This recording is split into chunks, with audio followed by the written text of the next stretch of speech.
Yelling at us already. We are live. How's it going, everybody? David, South Jersey, Drew, Mark. How is everybody doing? I gotta pull this up on YouTube as well, because what's bandwidth? Just use it all. Get over there. All right. Is that on live? Nope. There it is. Live chat. There it is. Steve Sargent. Oh, Steve! Thank you very much, sir. Greatly appreciate the new membership. I believe that actually makes number 5 or 6 that we have for members on the channel now. What's going on, David? Panda, Jason, Chris. How's everybody doing? You know the drill. We're going to take this like a couple minutes here to get going. Joe is on his way. He's running a little late, so he'll join us probably in like the next 15 minutes if I had to take a guess. And, you know, that's okay. We have a lot to talk about. Apparel, which has been amazing. There's a few things left, so this is going to be probably your last opportunity to get it. I'll be surprised if there's anything left after tonight. That was the one thing I forgot to pull up on my phone to make sure that I had that at the ready, because there's only a couple things left. I don't know who that is. I'm going to ignore that. Yeah, no, there's only 7 hoodies left. 7? Yep. Jesus. Yeah, to 60. Those went fast.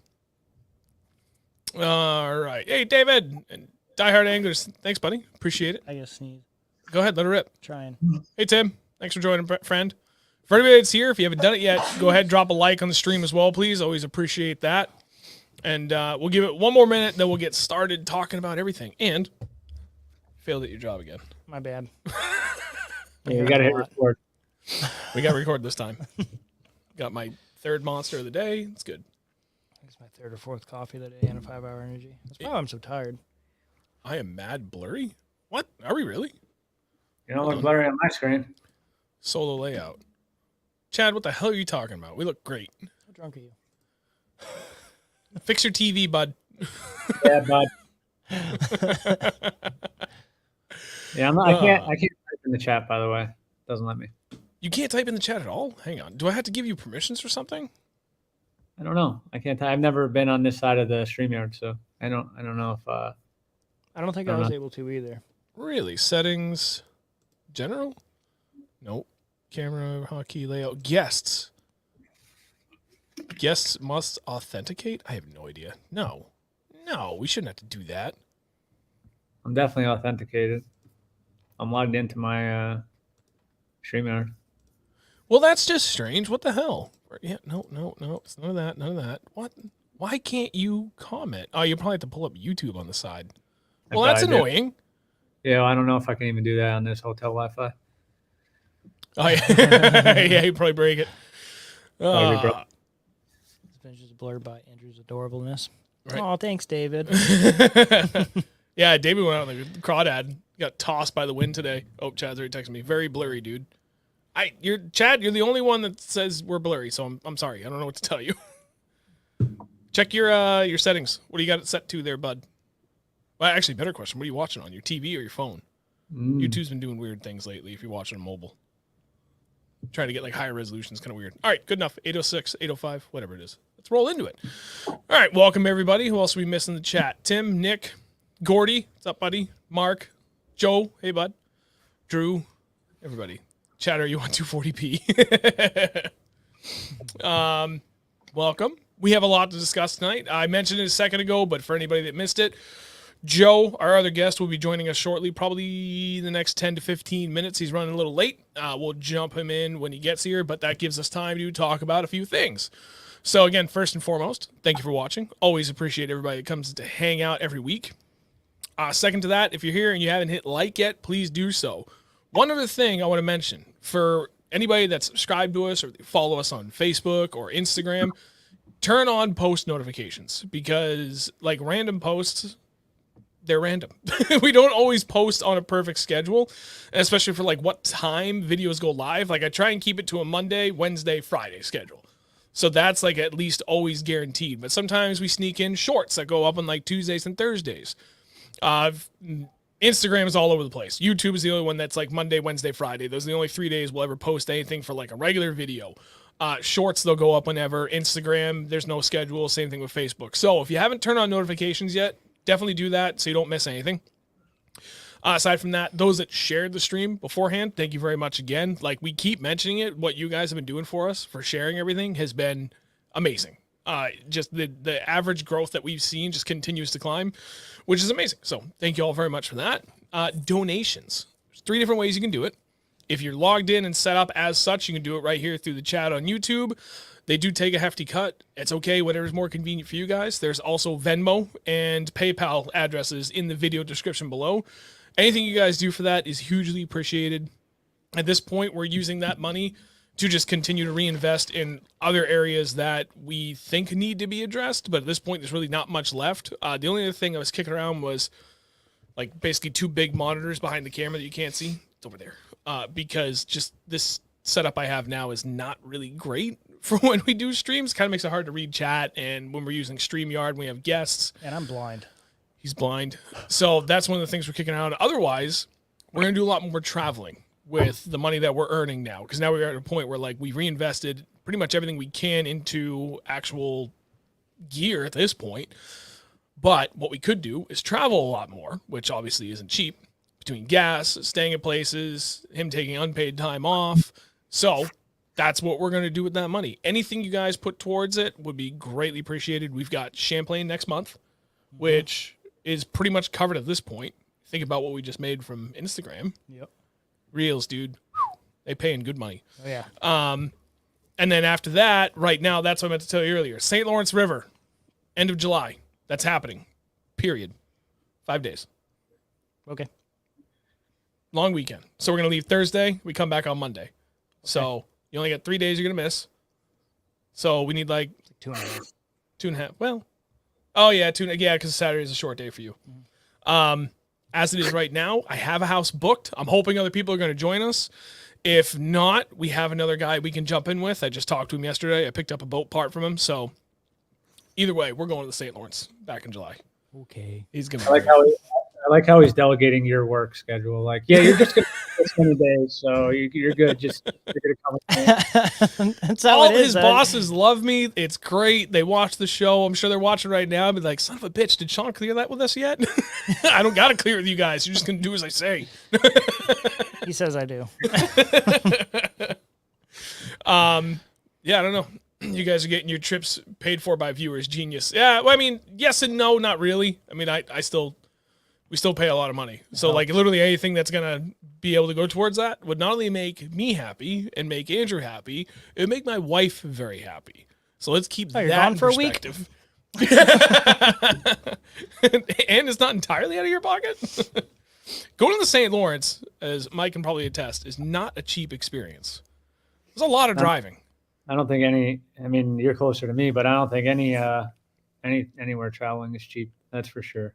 No, well, especially when you're fishing up there because there's so much water to cover. You know, like you're fishing an offshore point out Lake Ontario. You're like, well, it looks like it drops. Miles. Yeah, it looks like it drops from like 25 to 30 feet, 4 miles over there, and you're already 20 miles offshore. Okay, yeah, just run down there, and you're doing like half a tank of gas a day in a bass boat. That adds up fast, especially when you're paying 93 octane. Yeah. So. That's everything for that. So last but not least, apparel. For those that got the hoodies, thank you very much. We started with 60. There is 7 left. With that in mind, there are, make sure I get this right, black hoodies in, get out of the way, notification, 2XL. We have 3 left. I'm gonna go 1 less just to make sure I don't screw this up. And then gray hoodie with the color logo. This one, we have 2 left in extra large. $65. Call it 75 shipped. It ends up being pretty close to $10 for shipping. So we're going to, if you guys are interested, just hit me up anywhere. I don't care. Just let me know you want it. We'll get shipping and everything squared away. Payment, Venmo or PayPal works. Andrew does have Cash App if we need it in a pinch. Either way, we'll make it work. And then aside from that, and I'll put the link in the description in 1 second, our storefront on Shopify. We just reloaded on t-shirts. We still have quite a few hats left. When all this is gone, it's gone.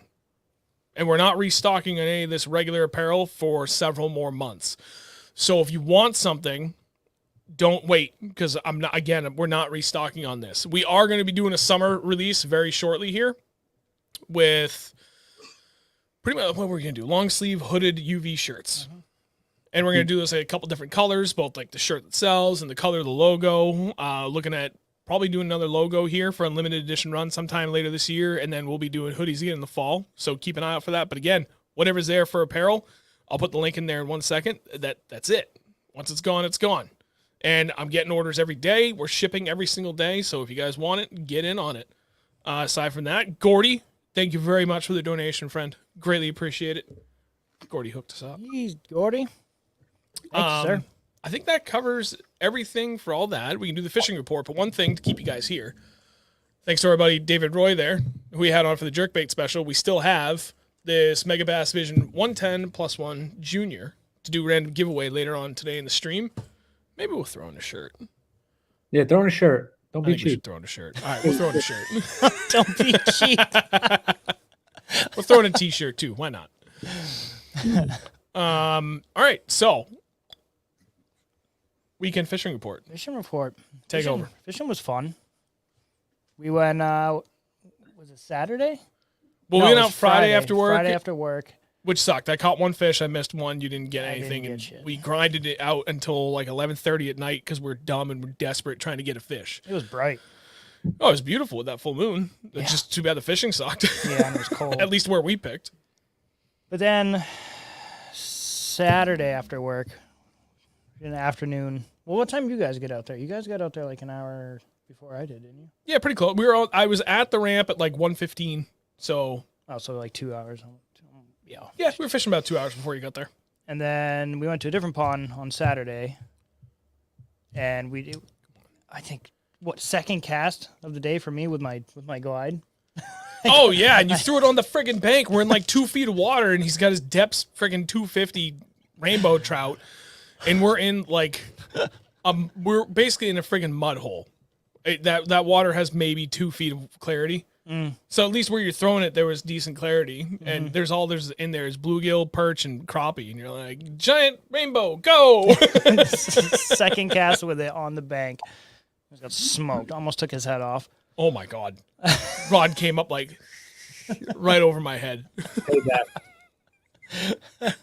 that. But most of our bites came from jigs. Pretty shallow, actually. Why are you so surprised by that? I mean, I'm not really surprised by it. What No, was I'm the just- water temp? I forget. Water It was temp it was 51? 51? 51, yeah. So, well, it was a mix, but it was kind of surprising because we started shallow, and he only got the one. No, David got 1 or 2 up there, but we hammered the shallows, and it just like, okay, the water jumped 5 degrees in like a week. So like, oh wow, they should be pushed up, and they really weren't, except for like a couple. Everything else is almost off the bank. Yeah. Most of them came out of like 8 feet, I have to say. Yeah. There was a flurry there that I got, 4 or 5 bites in like 2 minutes. Yep. And they were all out in probably 10 feet. 8 Yeah. to 10 feet. Yep. That was one of the things we keep talking about every spring, where if they're not on the bank, still look just off of it. You know, like, so in this case, we were really focused on steep banks. Rocks were kind of present here and there, but this lake is kind of devoid of hard structure like that. So we were trying to pick apart any structure we could find, and it was sporadic. But we were marking a lot of fish, like bottom of the bank, flat transition, and like 5 feet away from it. And there was a lot of fish out there, and that's where you really started hammering them. Mm-hmm. And then probably in the last few hours of the day, they were everywhere. I mean, literally inches of water out to like 30 feet off the bank Yeah. for the rest of the day. We stayed out till like dark. I got that one that was like, that bass was orange.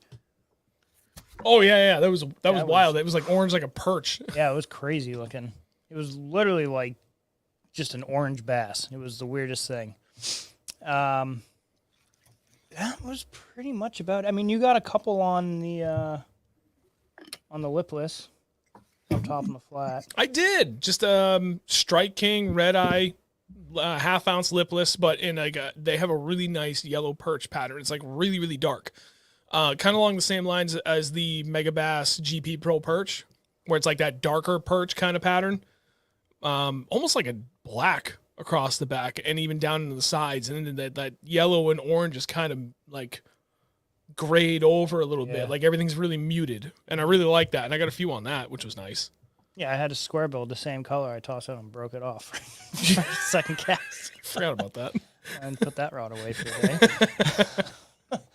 Other than that, we pretty much went back to the jig and just worked out for the rest of the day. And we probably got 30 fish on the boat. I had The two of us, and then more than that, way David- more. Well, with David and no, that's right. Yeah, no, way more. I figured I had between 20 and 25. You pretty much had 20.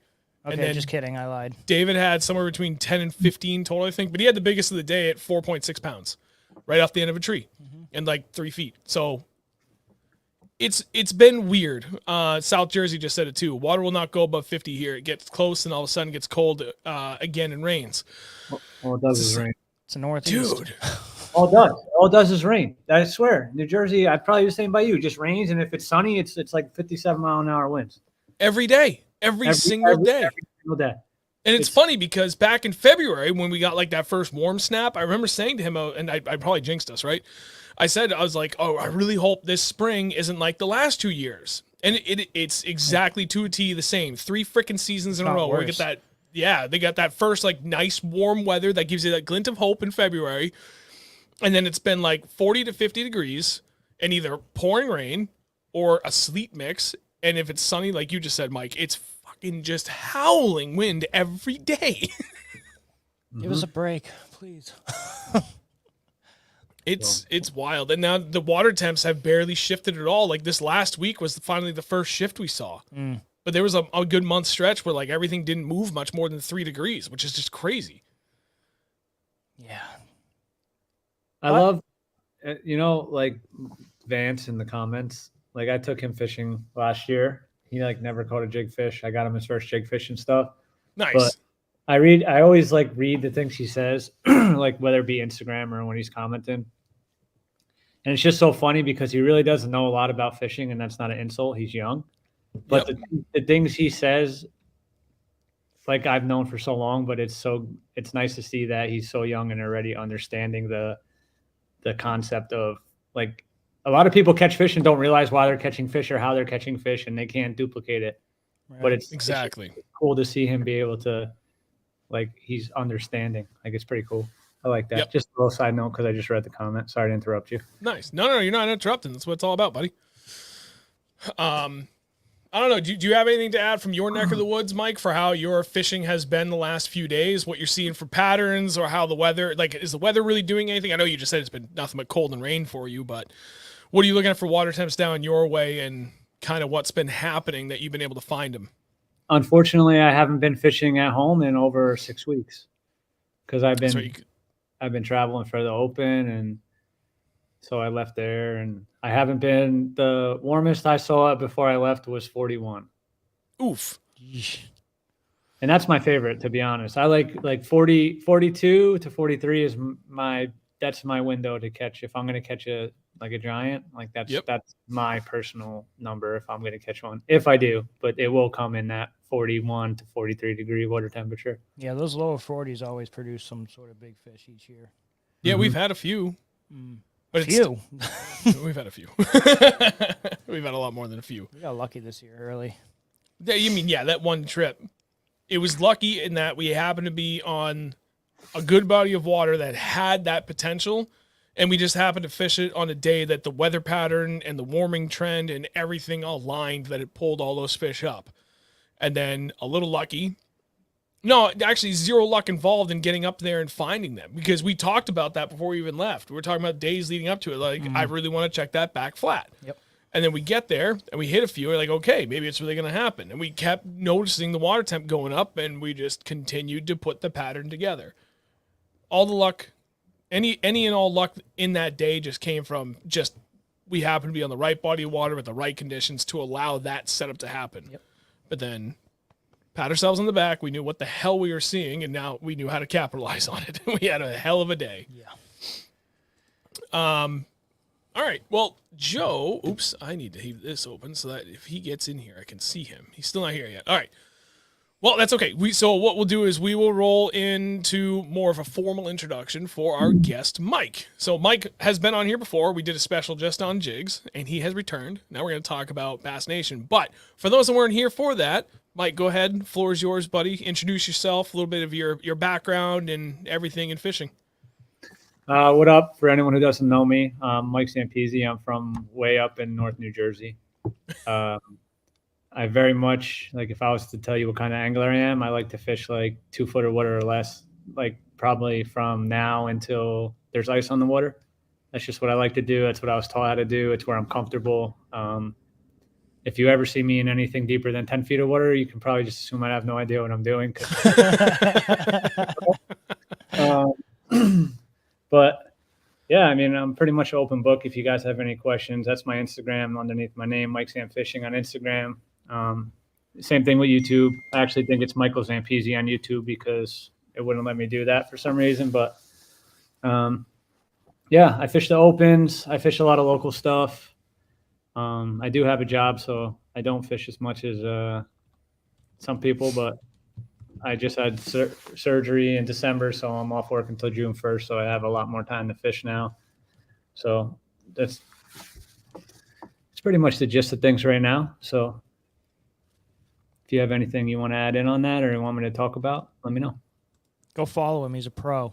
Yeah. I'm not a pro by any means. I did not claim that title as being a pro, and my performance last week really showed that. Ooh. Oh, don't worry. We're going to get into that. We want to hear the good and the bad because fishing is rarely all magic. No, There's a lot of heartache along the way. There sure is, and especially when you have like as good as practice as I did. I'm like my like expectations were like far beyond anything that you would imagine, and it just was horrendous. Yeah, you stuck your PB during practice too, didn't you? I did. That was pretty cool. I caught 1 over 7 in practice. I caught 2 or 3 over 6, and I probably caught 12 or 13 fish over 5 pounds. Wow. In practice. And then I caught a 901, which is pretty awesome. My buddy Tanner, actually. So one of my buddies was fishing a tournament down on the James while we were down there Saturday, Sunday, and he blew his lower unit on Saturday. So I gave him my boat to use on Sunday so he can finish his tournament out. So I ended up hopping on the boat with Tanner, one of the guys from Big Bass Dreams. And so we went out together since I didn't have a boat. So we were just going to stuff, and we were like, all right, let's try this creek. So we went in this creek, and I was just fishing a little Texas rig, and I pitched into this little like lay down, but it wasn't like a normal lay down. It was like legitimately like a tree that someone shaved all the limbs off. It was just a long ass stick, but it was like huge. It was like the whole trunk of like the whole like base of a tree, but there was no brush pile attached to the end. I guess it broke off with the current and stuff. So yeah, I pitched in there, and like I didn't even feel it bite. It kind of just swam with it. So like by the time I was lifting it up and I felt it, I just kind of leaned back. And then so like I'm fighting it, and it comes up, but like since I had to step back, I couldn't see over the gunnel. And so Tanner was like just kind of quiet, but like kind of made a noise. So like I was like, well, how big is it? Because I thought it was like maybe like 6 pounds. And he was like, God, just big. And that's what he said. He's like, oh, just big. So I was like, all right. So I was like reeling up. I was going to boat flip it. And he's like, no. So I'm like, all right. So we're not going to boat flip it. So like, then I reeled up a little more, like, so I can get closer to the boat, and I kind of see it like turn, and I'm like, oh my God, that's huge. So like, then I started to panic because it started to jump up against the side of the boat, and I'm yelling at Tanner. I'm like, Tanner, just grab it. Just grab it. He's like, I'm trying. So then he ends up like, I guess I made him like a little nervous because I kept like, I don't know, it's in the moment. He like legitimately goes into the water with both hands, like his shirt was wet up here and both his sleeves, and he hugs it like this. Oh my He God. comes into the boat like this. And then he opens his arms and it falls on his lap. And I was like, dude, that thing is like enormous. Like it put like a whole different perspective of when guys like post like 9-pounders. They look big in pictures, but like it really does absolutely zero justice. Like it was only like 23 inches long, and it was like And that was 9 pounds. I put my hand like up. I don't have very big hands, so it's not a really good reference. But I put my hand like when I was holding it on my lap, and it was like 4 inches taller than my hands. Like I couldn't even see my fingers, like or tips or nothing. It was absolutely giant, and I was just like, I guess I wasn't super amped because I was so in shock. So Tanner was like, "Dude, why aren't you like so happy?" And I'm like, I don't know, like it's just so big. Like I'm just like looking at it, like it was pretty crazy. So yeah, I was super grateful that he grabbed it and stuff, but it was definitely pretty cool. Hey, look, Joe's in the chat. Yep, he literally just texted me. Finally got off Oliver. I hung out with Oliver for a week, and he's already late to everything. I gotta shoot him an email with the link. Hang on, Joe, it's coming. What the hell is it, Joe? Yeah, that was pretty cool though. That was like I said from the beginning of the week, like after that happened, I said I don't care if I zero both days of the tournament because there's not many times you get a chance to catch fish like that. So Yeah, that's ridiculous. That's a huge fish. I mean, I remember catching like my first 5-pounder, and I got it on the boat. I'm like, oh my God. I think it was the biggest thing in the world, and I couldn't even imagine. Like something twice the size. Oh no. Oh no, we're losing you. I'll put a picture on my screen real quick. I don't know if I So whatever you just did, you made your computer very angry. Yeah. I'm gonna do it on. I said I'm gonna show you a picture on my thing real quick. There you go. Let's see. Your video feed is frozen a little bit. Hang on. Okay, there you go. Now you're good. We're good? Yep. So this is it on a like a 20 whatever it is, 23-inch the red golden ruler, whatever it is. Unreal. Like it was absolutely like it was enormous. Jeez. Dude. And for those of you who haven't seen the picture, I'll put it up on the screen too real quick. That's insane. Damn. Yeah, no, I would have been the same way as you. I mean, I was when I finally. Yeah, that's the one that's in the thumbnail. God, that thing's huge. It was so big. Like it was actually so big. I would have done the same thing as Tanner, by the way. Like if Andrew stuck one that big and I didn't have the net ready, I would have bear hugged it. I would have got in and like, get up there. I would have boat flipped it. I know you would have, you psycho. I honestly was going to, and the way he yelled at me, because I didn't really know, like I told you, I didn't know how big it was. It just looked big. Yep. So like even if I had lost it, I wouldn't really have been that upset because like for all I know, it could have been 7 pounds, which I mean is a big fish, but I've caught a 7-pounder, so it wouldn't really have bothered me that much. But I mean, knowing that it was a 9, if I would have looked back and lost that, I would have been real upset. Yeah. Damn. Nice. I want to catch a fish that big. Yeah. Well, that's been our goal all spring, and go figure. This weather is just working absolutely against us. And we kind of missed a few windows there, but it's not over till it's over. That's for damn sure. We got plenty of opportunities. We're probably going to go up to that special spot in Vermont this weekend. If that doesn't work out for any reason, might just go to Champlain. I don't know. We've got a lot of options. Still ice on there? No, it's been all iced out for like probably the last week. But there's been like big sections that have been iced out for like the last 5 or 6 weeks. It's crazy. There's a lot of guys that there was like 2 or 3 boat launches, I think, that were able to access where it was all wide open. There was guys out there beginning of March, I think, maybe even end of February. They were out there open water fishing on Champlain. There was one section in the middle they could get out on. Jeez. Yeah.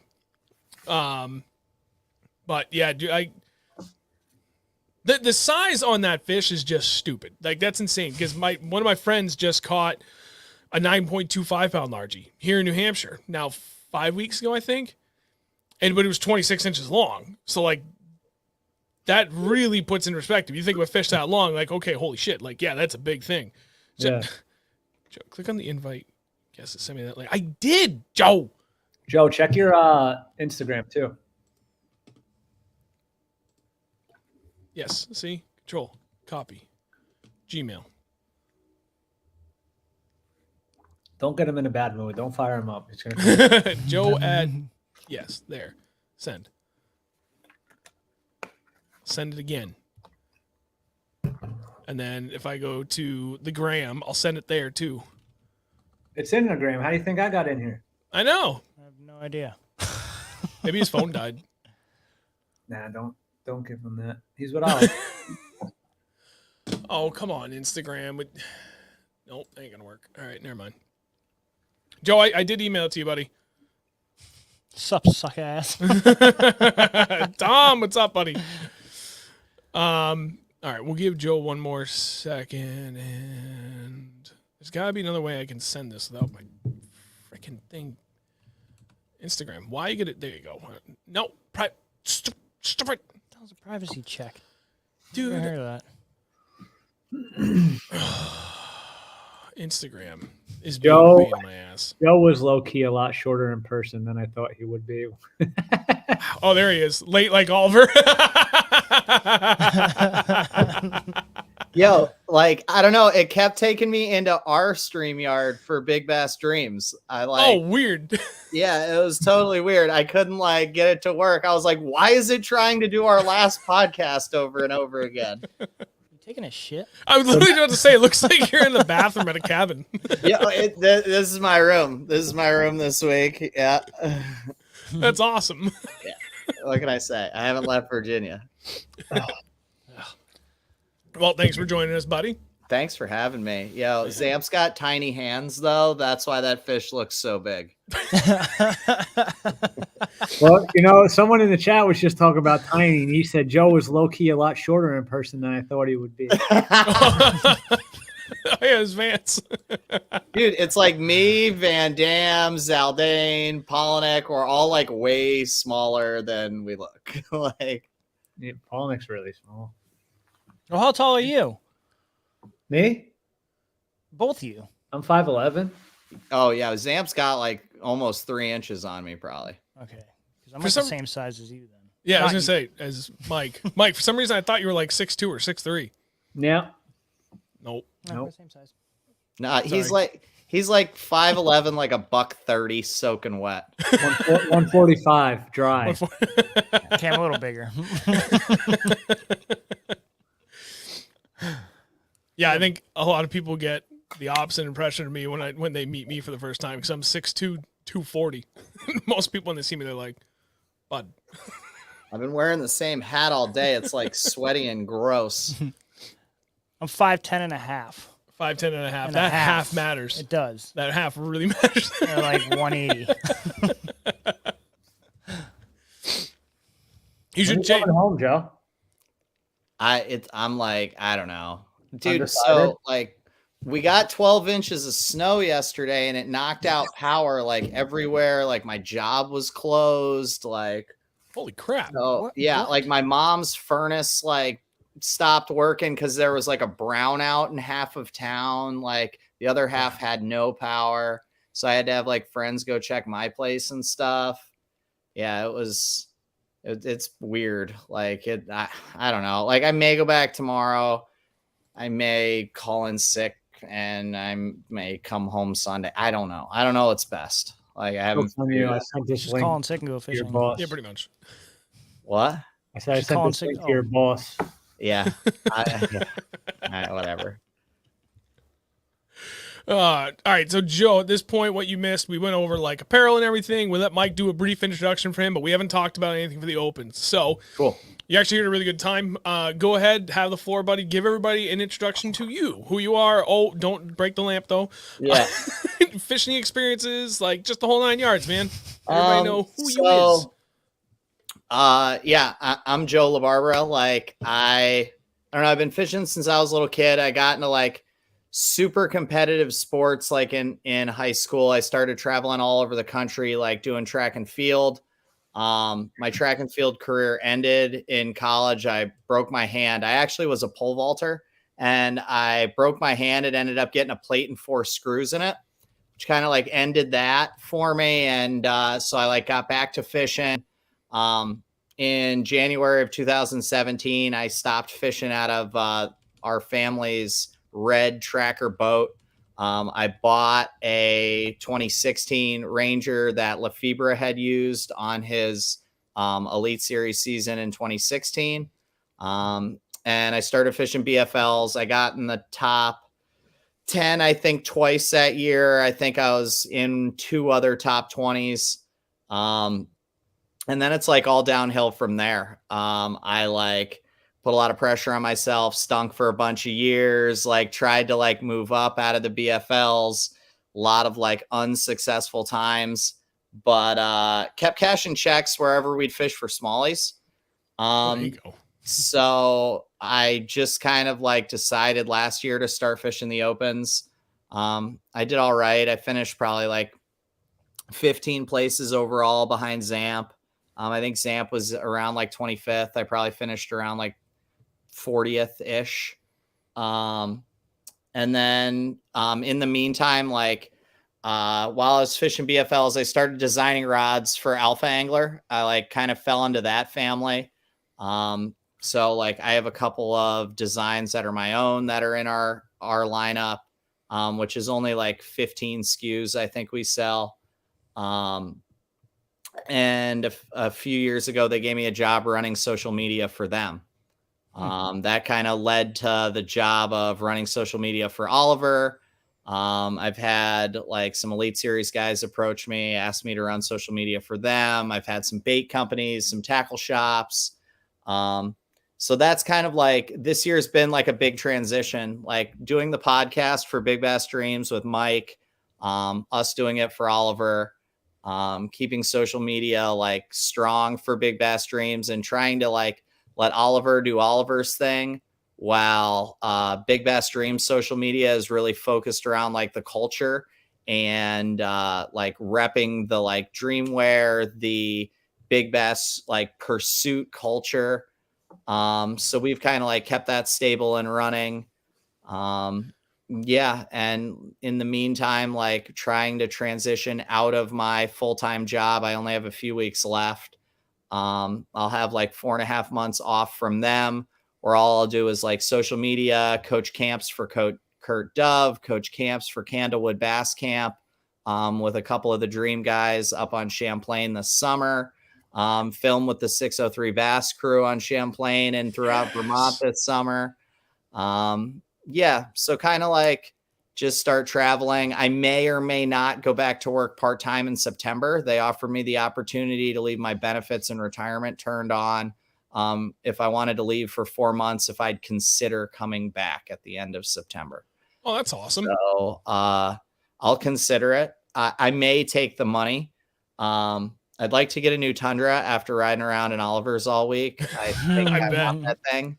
I think it's sick. I'm probably not going to get a new Phoenix, which would have been the other reason I'd consider going back to work. But like my boat works perfect and Phoenix isn't making me get another new one. So I think since my boat's so reliable, the setup I have is spot on for what I like to do. I may just roll the dice. Like my 2014 has over 200,000 miles on it. I've never had a problem with it. So I feel like one day it's just going to be like transmission gone. Yeah, right now with happens, getting parts, it's yeah, a scary and you thing can't to get think about. now. So like if I go, you'll have it. yeah. Yeah. So I don't know, like that's kind of my story. I mean, I still design rods for Alpha. Like I have a few that I've designed that when the time's right, we'll release them. It's kind of like we're just like sitting on a couple of models. Oliver hooked me up. Like I have no problem saying it. Like after working for Oliver, he recommended to Defiant that I help get Defiant, get the word out. So like I'm a sales rep for Defiant now too. And yeah, I don't know. That's my bio. I probably went on longer than Mike. Mike doesn't talk about himself very much. So I feel like I should end it there. So we're like kind of even. No, he's like, I got a 9-pounder. Yeah. Yeah. That was it. I think he talked more about the 9 than he did himself. But in all fairness, I would have done the same thing. So I get so weird. Like I feel like anyone who knows me know I like if you're with me, if we're in person, I talk a lot. Like I talk a lot. Like I have no problem conversing, whatever you want to say. But like, it's weird to me to talk to people that I can't see. Like it's just I'm not over that. That's one thing like Joe touched on, like the opportunity that Oliver provided us with Big Bass Dreams and the whole podcast live stream thing that we do. It's just it helps me try to portray myself to other people without being able to see them. It's kind of something that helps me work on me talking to people. Well, like Mike is one of like my best friends in the world. Like Mike and I met like a little over 2 years ago at the Suffering show, and like kind of just like we met on the water, I think at Candlewood, like a few months later when the country shut down. Yep. And just have been like really, really close ever since. And we are like very polar opposite people, but that works for us. Like, so like when that. Oliver said he wanted, yeah. It just works. So Joe like was very much like you, by the way, when I met him at the expo. Yeah, like the things he likes. I'll leave it at that. Well, you two are gonna get along great when we get up to Champlain this summer.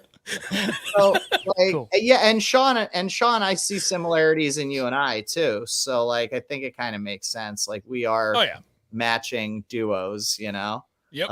We should double date, guys. Like, we can make that happen. Yeah, right. No, you know, do you guys like going out to really nice places to eat? Like not necessarily like nice dress, but you know, like $100 steak dinner kind of places. Don't say my mom's house. No, I'm dead. No. Me. That's nah. Mike and I aren't really into that. I keep telling my wife I'm gonna find a girlfriend just for dinner dates because she's a very plain eater. But like every once in a while, like to go out somewhere extravagant, and like she doesn't. And I'm like, I gotta find like a dinner date. Like that's all you need. Like your dinner date. I'm like a Chipotle dinner date. Like there's nothing wrong with Chipotle. You can find me in McDonald's drive-thru with my boat attached. Yeah, right. You take the inside lane, by the way. I got my boat stuck kind of in a double drive-thru one night. Really? Oh yeah, no, it was ugly. I'm like Austin Powers trying to turn around the tunnel, trying to get my boat back through. That was fun. Anyway, you get a spit on it. It'll make it right through. Come on, squeeze through. I took the Oliver wants to know if you want anything in the supermarket from the supermarket. Did he just text you and ask? No, it's in the chat. Like Master. That is awesome. He's trying to bribe me to stay for more days. Like, no, Joe's not allowed to stay no more. He was late to probably the first thing ever in his life because he hung out with you for a week. Like, you're a bad influence to him, and he does not need to be with you any longer. Cucumbers suck. I know. That's why I put it. I told him you want a salad with extra cucumbers. Oh God, no. If you guys had traveled with me, Mike will tell you. Like, I'm like, for the 4 or 5 days that I'm somewhere, I'm like the most unhealthy like diet ever. Like, I barely sleep. I consume way too much caffeine. Like 0 vegetables. Like I'm terrible. Yeah, and one of my fondest memories of Joe, like that I remember all the time. Like after the first year I met him, legitimately we fished the Opens that next year for our first year, and it was the first tournament on the James River. So I was like super jonesed up. Like I was there at like fucking, I don't know. The tournament started at 6:30. I was there at like 4:30. Joe was legitimately already in his boat on the dock. Said he's been there for an hour and a half, and he has a crushed can of Red Bull next to him, and he's drinking another Red Bull at like fucking 3:30 in the morning. And he's like, "Hey, you want one?" I'm like, "What?" that explains Joe legitimately. And like, we have like a 3-hour ride. We have like 2 monsters on the way up. Yeah, we legit like we're up at 2 a.m. Like when we do our Vermont trips, we're on the road at like 3 or 3:30, and we're like 20 minutes out. We hit the last gas station because we're already out of monsters. We get 2 more just for the fishing trip. We stop at the gas station on the way home for another one. I can hang with you guys. Yeah, that's good. It's yes. Yeah. And dude, I'm just as bad as you, but like in the opposite direction. I don't eat when I'm on the boat. Like I will get up at 2 a.m. and I will not eat a single thing until I get home at like 9 o'clock that night. Yep. But I'll have like 4 monsters and a coffee. Snack time, lunch, second lunch, dinner, supper. appetite suppressors, like appetite suppressors all day long, like caffeine, like gum. I don't care, like Doesn't work for anything me. but like chewing. Like there's no swallowing. Like it's zero Gatorade, like nothing. Yeah, I don't know. If I'm not eating by like 10:30, he's wondering. He's like worrying about me. Mike's by always 8. drinking like a gallon of water in the boat. Like I don't drink. I don't eat anything. Like legit, that's why I'm like 140 pounds. I don't like. I fish every day. I don't eat. Like I really don't eat. It's so horrible. But I'm trying to be better. So Yeah. I do eat a lot of Scooby snacks. That's one of my favorite things to bring on. Big Scooby snack guy. I mean, dude, at least the water's good. Like I've gotten better about that in the last few years, especially like in the middle of summer. You know, when you really don't want to be dehydrated. But I'm still getting better habit. Actually, ever since I got sponsored by Empire Beef Jerky, I was like, that's one of the good snacks I could throw in the boat and like at least gives me something, and then it doesn't like upset my stomach or anything either. So I don't got to worry about after effects of whatever I eat. Yeah. So I just. Like I still have my monsters, but now I am better. I'll at least drink a couple liters of water when I'm out there, and I'll have some beef jerky. But then that's it. But when I get home, now that's a different story. Then you'll find me in the McDonald's drive-thru. I say that to him literally every time. Like we'll fish, it'll be like almost 24 hours since my last meal, and I'm like, I know I should eat healthy, but I would love to just go get like 4 McDoubles from McDonald's right now, and I'll eat them before we're out of the parking lot. And I'm super OCD about like rigging the boat, taking care of all of my tackle. Like, so I'll just like drive through with the boat behind me wherever I can, whatever's like the most convenient, because I don't like to like waste time. Like time is of the essence, or I'm not going to go to bed.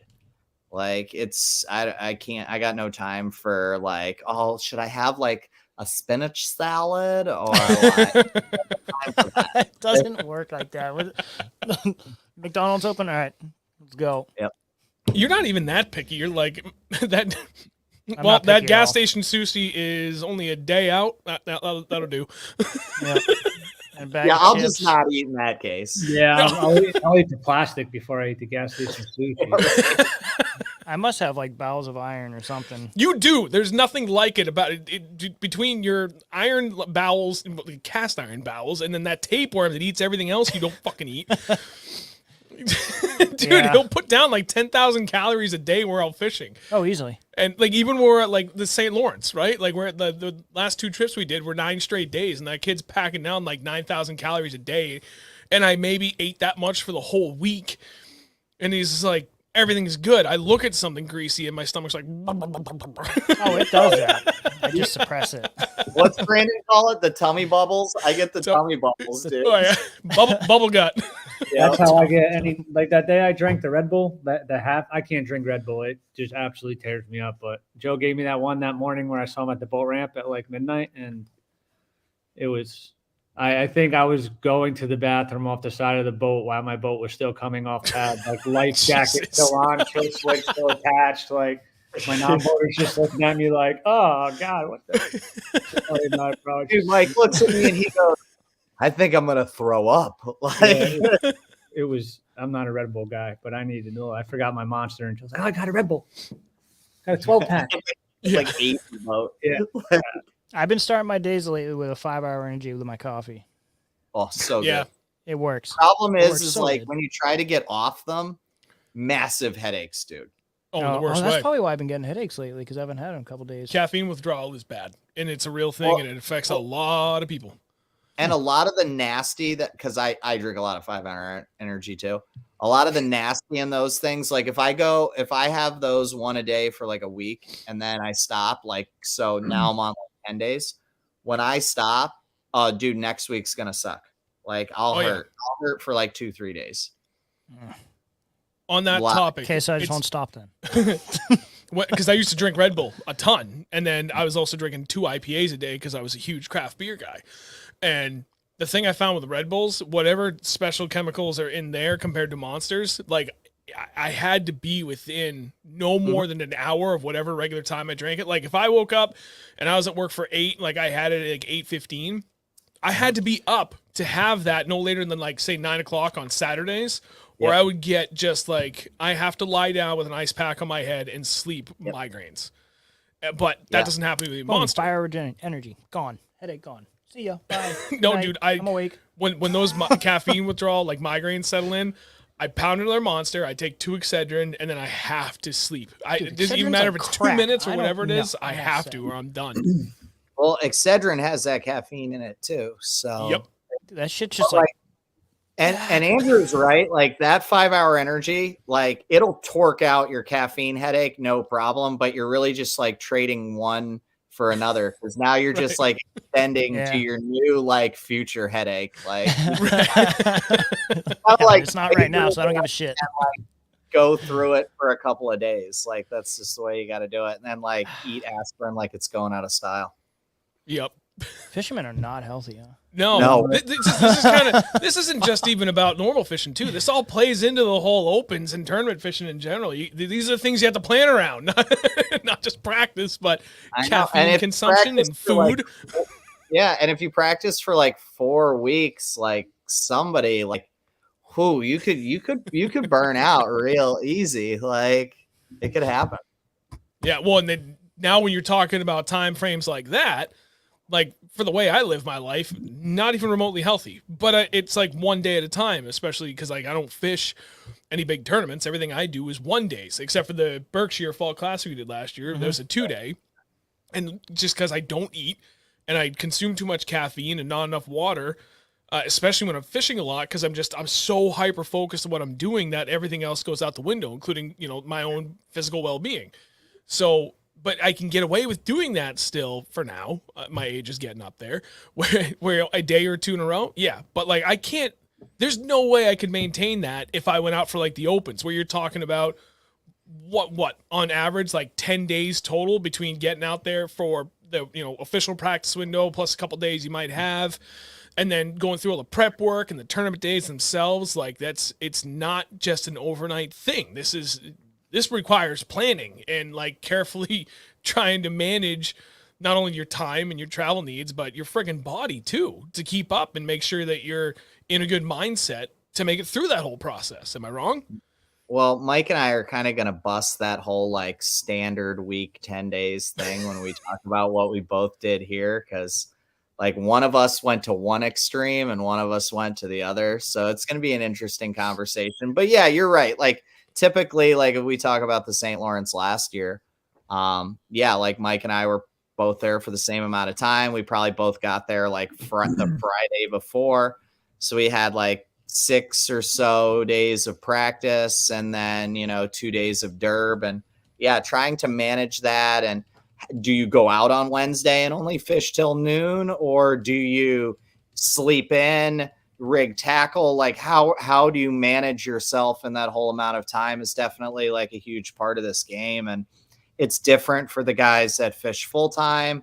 It's different for the guys that work part time. It's different for the guys that work full. It's different for everybody. So yeah, we've all got to kind of understand our bodies. Like the fact that like everybody thinks I'm like crazy, especially the people that watch BBD podcasts. Cause like I do drink caffeine quite a bit usually. And like, I'm not the healthiest human, but like very aware of how all of these things affect me, how sleep affects me, how my diet affects me. Like I know it all. And like literally my tournament prep for my body for these 3 opens I fished the last 2 years starts like 2-3 weeks out, because like I need everything stable in a predictable way so that it's all like planned for when I pull up to like start my first day of practice. Like it's all really important. Like, dude, even like bowel movements are like very important come all of this stuff. Like I don't have time like at the St. Lawrence when the sun rises at 4:45 and doesn't set till 8:45. Like, dude, I don't want to be going back to the boat ramp and like running to the restroom. Like Right. all of Yeah, this so you stuff. gotta go to the is Seagull Island out there. right. That is Like- one big cormorant. Oh my God, that's not a cormorant. All of this stuff like needs to be planned out. Like it's crazy. So yeah, we all start studying maps a month ahead of time. We all start prepping tackle like a month ahead of time. But like, dude, we all like also the people who are the most successful are either the ones who don't have to pay attention to their body or the ones that do a good job of it and manage that for periods of time well before the tournament starts too. I agree. I was thinking that when you said bowel movements, because like when I'm actually working, like I'm like an app. Like I go to the bathroom like when I get home from work, but like once tournament season starts, like I guess because no matter what tournament, I don't care if there's 10 boats or 200 boats, I'm taking a shit within 5 minutes of them calling numbers. No matter what, I don't care. I don't care how big the tournament is. So Get it out. Well, and it's funny because like I feel like some people are like it's a taboo subject. No, dude, like literally everybody has to poop at some point, right?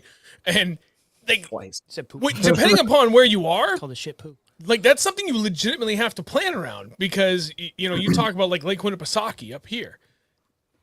Good luck finding shoreline if you need it.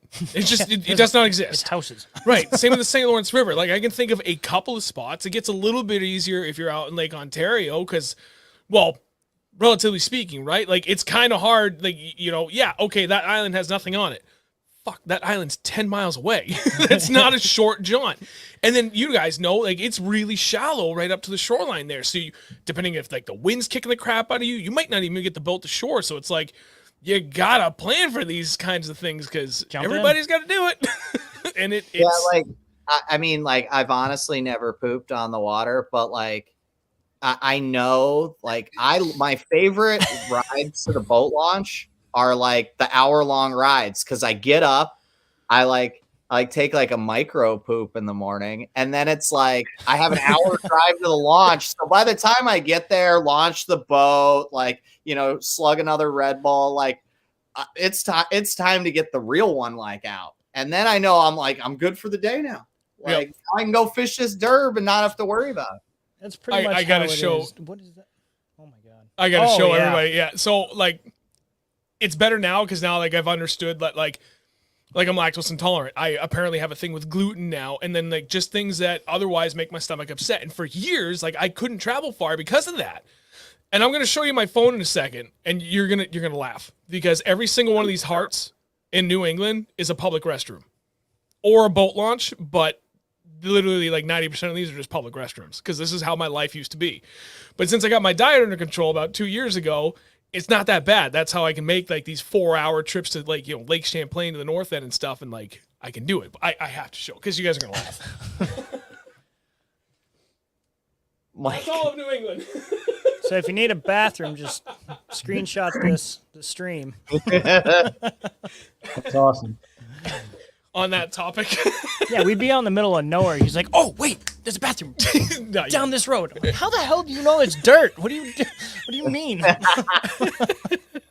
Because depending on where you are, dude, I mean, forget the public bathroom part. There's not even woods to go into. Yeah, side of the highway works sometimes. Open the doors. I've done it. I'm kidding.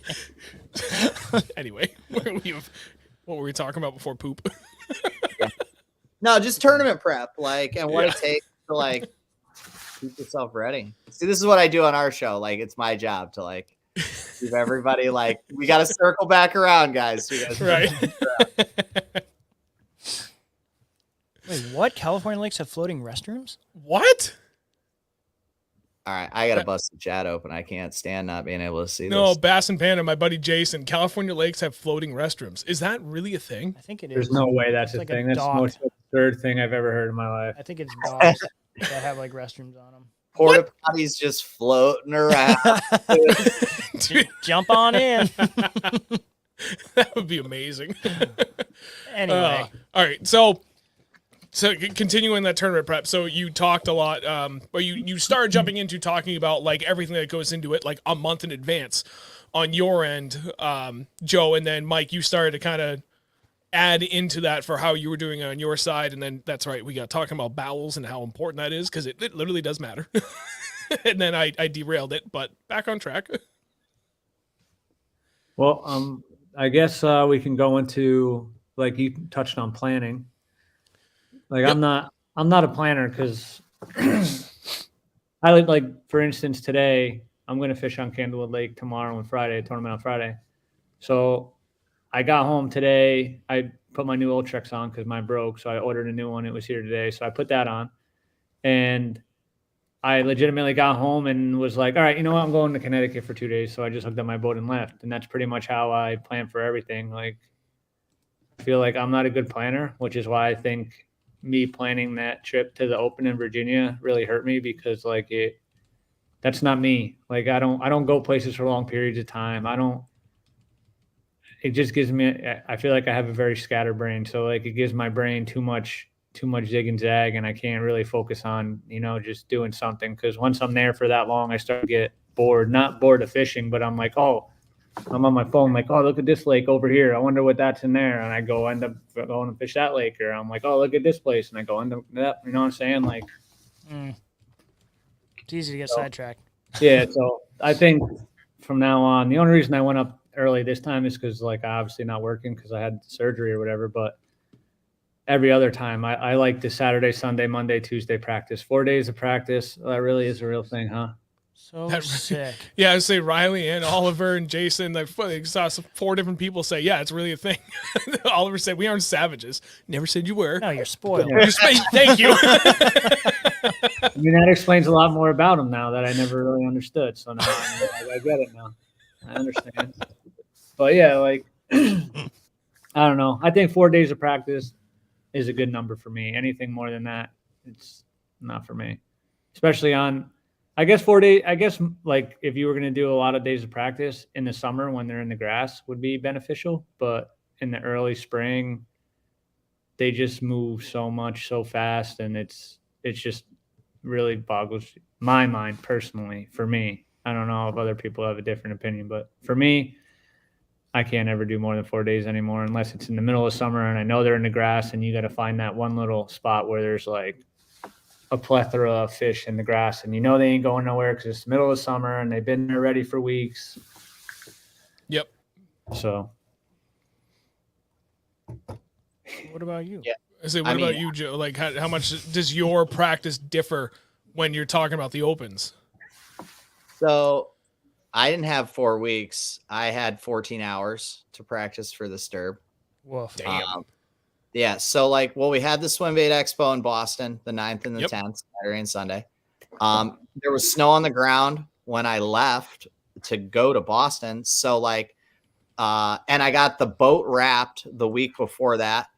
So I had to pick up the boat. Oh, amateur hour. I'm here. I guess my phone's attached to I don't know how to undo that. So that might happen. No. It's all good. But like, no. So like I picked up the boat, like, or I put batteries in the boat a week before I had to leave for Boston. I picked up the boat the day before I had to leave for Boston. I had no time to put tackle in it, like no time to like even put a throw cushion in it.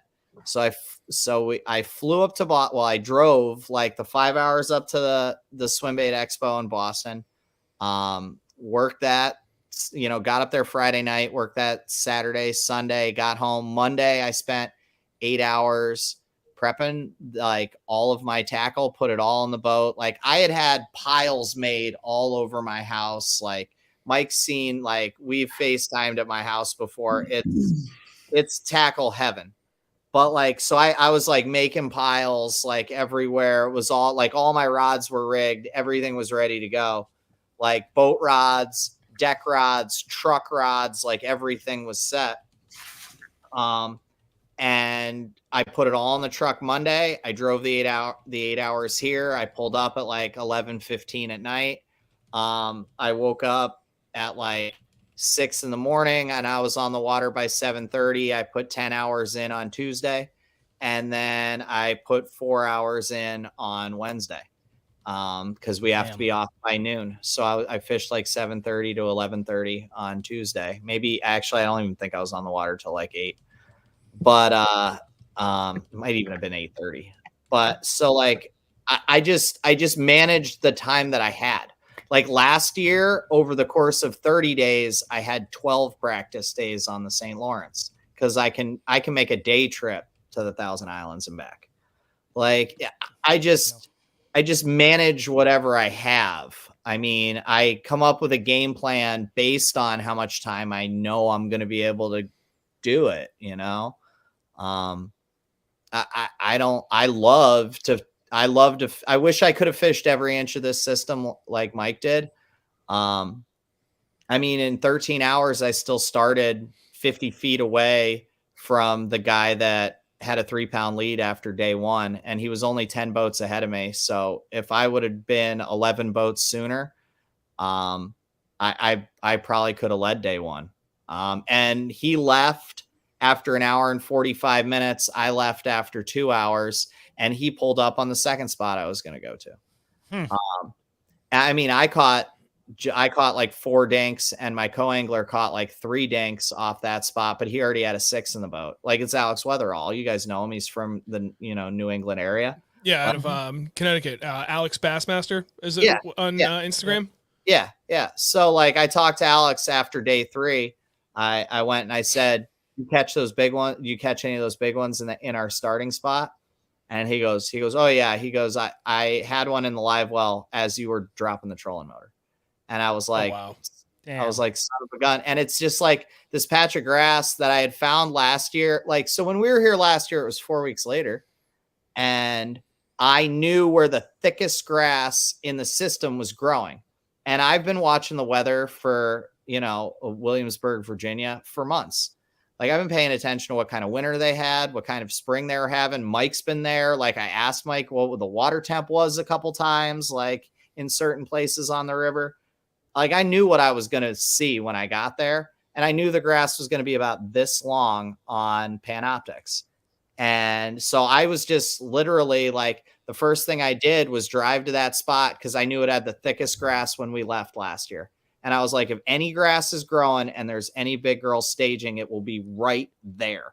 And I went there. I made 3 casts with a jerkbait on Wednesday. And I had a 5-pounder. And I was like, I'm either going to catch them here on a jerkbait or a spinnerbait, or I'm going to fall back on my backup plan. And when I went and caught all those dinks, I was just pulling out of that creek, and it was warmer actually towards the mouth. So I was like, I'm just going to go to where it's a degree warmer. It's like 1.5 miles away. Like, I'm going to pull out a little further, and I'm just going to see if maybe the big girls just haven't made it to the back yet. They're staying out there in that warm water. And because the tide was going out, I think. So it was taking any warm water from the back out to the front. Yep. And so I was like, I'm just going to get the end of this outgoing tide and just see if I can't make a few casts. Alex was on that spot too. I'm like, well, and I saw him on Tuesday graphing all those spots that I knew were the best. He said he had a terrible practice and had nothing. And I saw him side imaging around in that creek. He was trying to find the only patches of grass. Like, that's how he wanted to fish this derby. And there was a ton of ways to fish this derby. The James River is very, very, very dynamic fishery. And you can fish 75 miles of water or something, like 80 miles of water. So like, it's way different above Richmond than it is south of Williamsburg. Like, and that's how he wanted to fish this tournament. And I mean, I know that's kind of his game too. And when I saw he was leading day one, I was just like, dude, I caught 35 fish on day one, and it wasn't on that pattern. I was like, he can have it. Like, I can't do that to anybody. I'm not going back to those patches of grass. Like, I went and looked for them in the creek that I switched to, and they weren't growing yet. And that creek was like 1.5 degrees colder. And that's probably why. It's really shady creek too. There's it's like really tight, and there's a lot of overhanging stuff. Yeah. That was just on day 3, Panda. I was just on day 3. He was in the chick on day 1. Yeah, like, I don't know. I just, moral of the story is, I wish I had tons of time. I just managed what I had. Like, the next one, dude, I think I have 4 full weeks, and I only live 1 hour and 40 minutes away, and I don't have to go to work. Like, so you'll be up there every day. Yeah. Like, I'll be back from both of Kurt Dove's camps at Lake Amistad. I'll have 4 weeks that I'll be in that area. Like, Oliver will get there. The Ike tournament is like the 4th or 5th of June. And then we'll like he's going to stop at my house on the way. It's 3 hours from the Chesapeake to me. And then it's an hour and 40 minutes, and Scott at Lakeside and Sean at Lakeside. Like, if we want to stay nights, like we can stay up there and then go home and do laundry every like 3 days to, you know, whatever we want to do, like go back to my house. We can go down and back in a night and leave the boats. Like, it's not a big deal. So I'll have a month. And then at the Chesapeake, I have friends that live there, and I don't have to go back to work till like a few days after the Chesapeake tour. I'll be there for probably like a month. Nice. So like, I just manage the time that I have, you know? Yep. All right, man. Well then, so Mike, how did it go for you? Like, I know we started talking about it a little bit for what you were doing during practice, but we didn't get into the follow-up for what happened during this last tournament that you just had. Well, when I got up there on the first week, I got up there, the water was 57 degrees. I caught a ton of fish. Like I said, I probably had my first week there. I caught a 7. I caught a handful of 5s. I caught a 6. I caught the shit out of them. I had a blast, but it wasn't like it was very hit or miss. Like, I'm talking about an entire week, like, worth of fish. But like, one day it'd be really good, next day it'd be not so good, next day it'd be really good, one day it'd be not so good. The second week I was in there was when you guys had the same cold front that we had, and the water dropped from whatever 56, 57 to legitimately 53.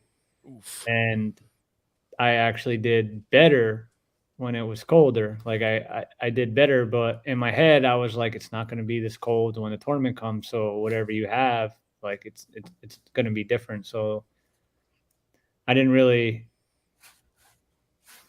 make anything of it. I just kind of went out fun fishing, just went to places I'd never been. I used more of that time as to like how to get into some of these creeks because they're legit treacherous. They're like the most horribly marked out river I've ever been on.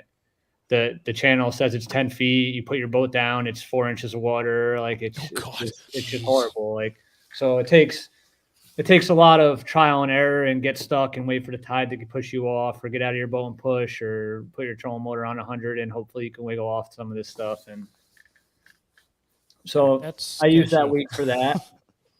And then the next week was the week before the tournament, and it was back up into almost 60 degrees, if not 60 degrees.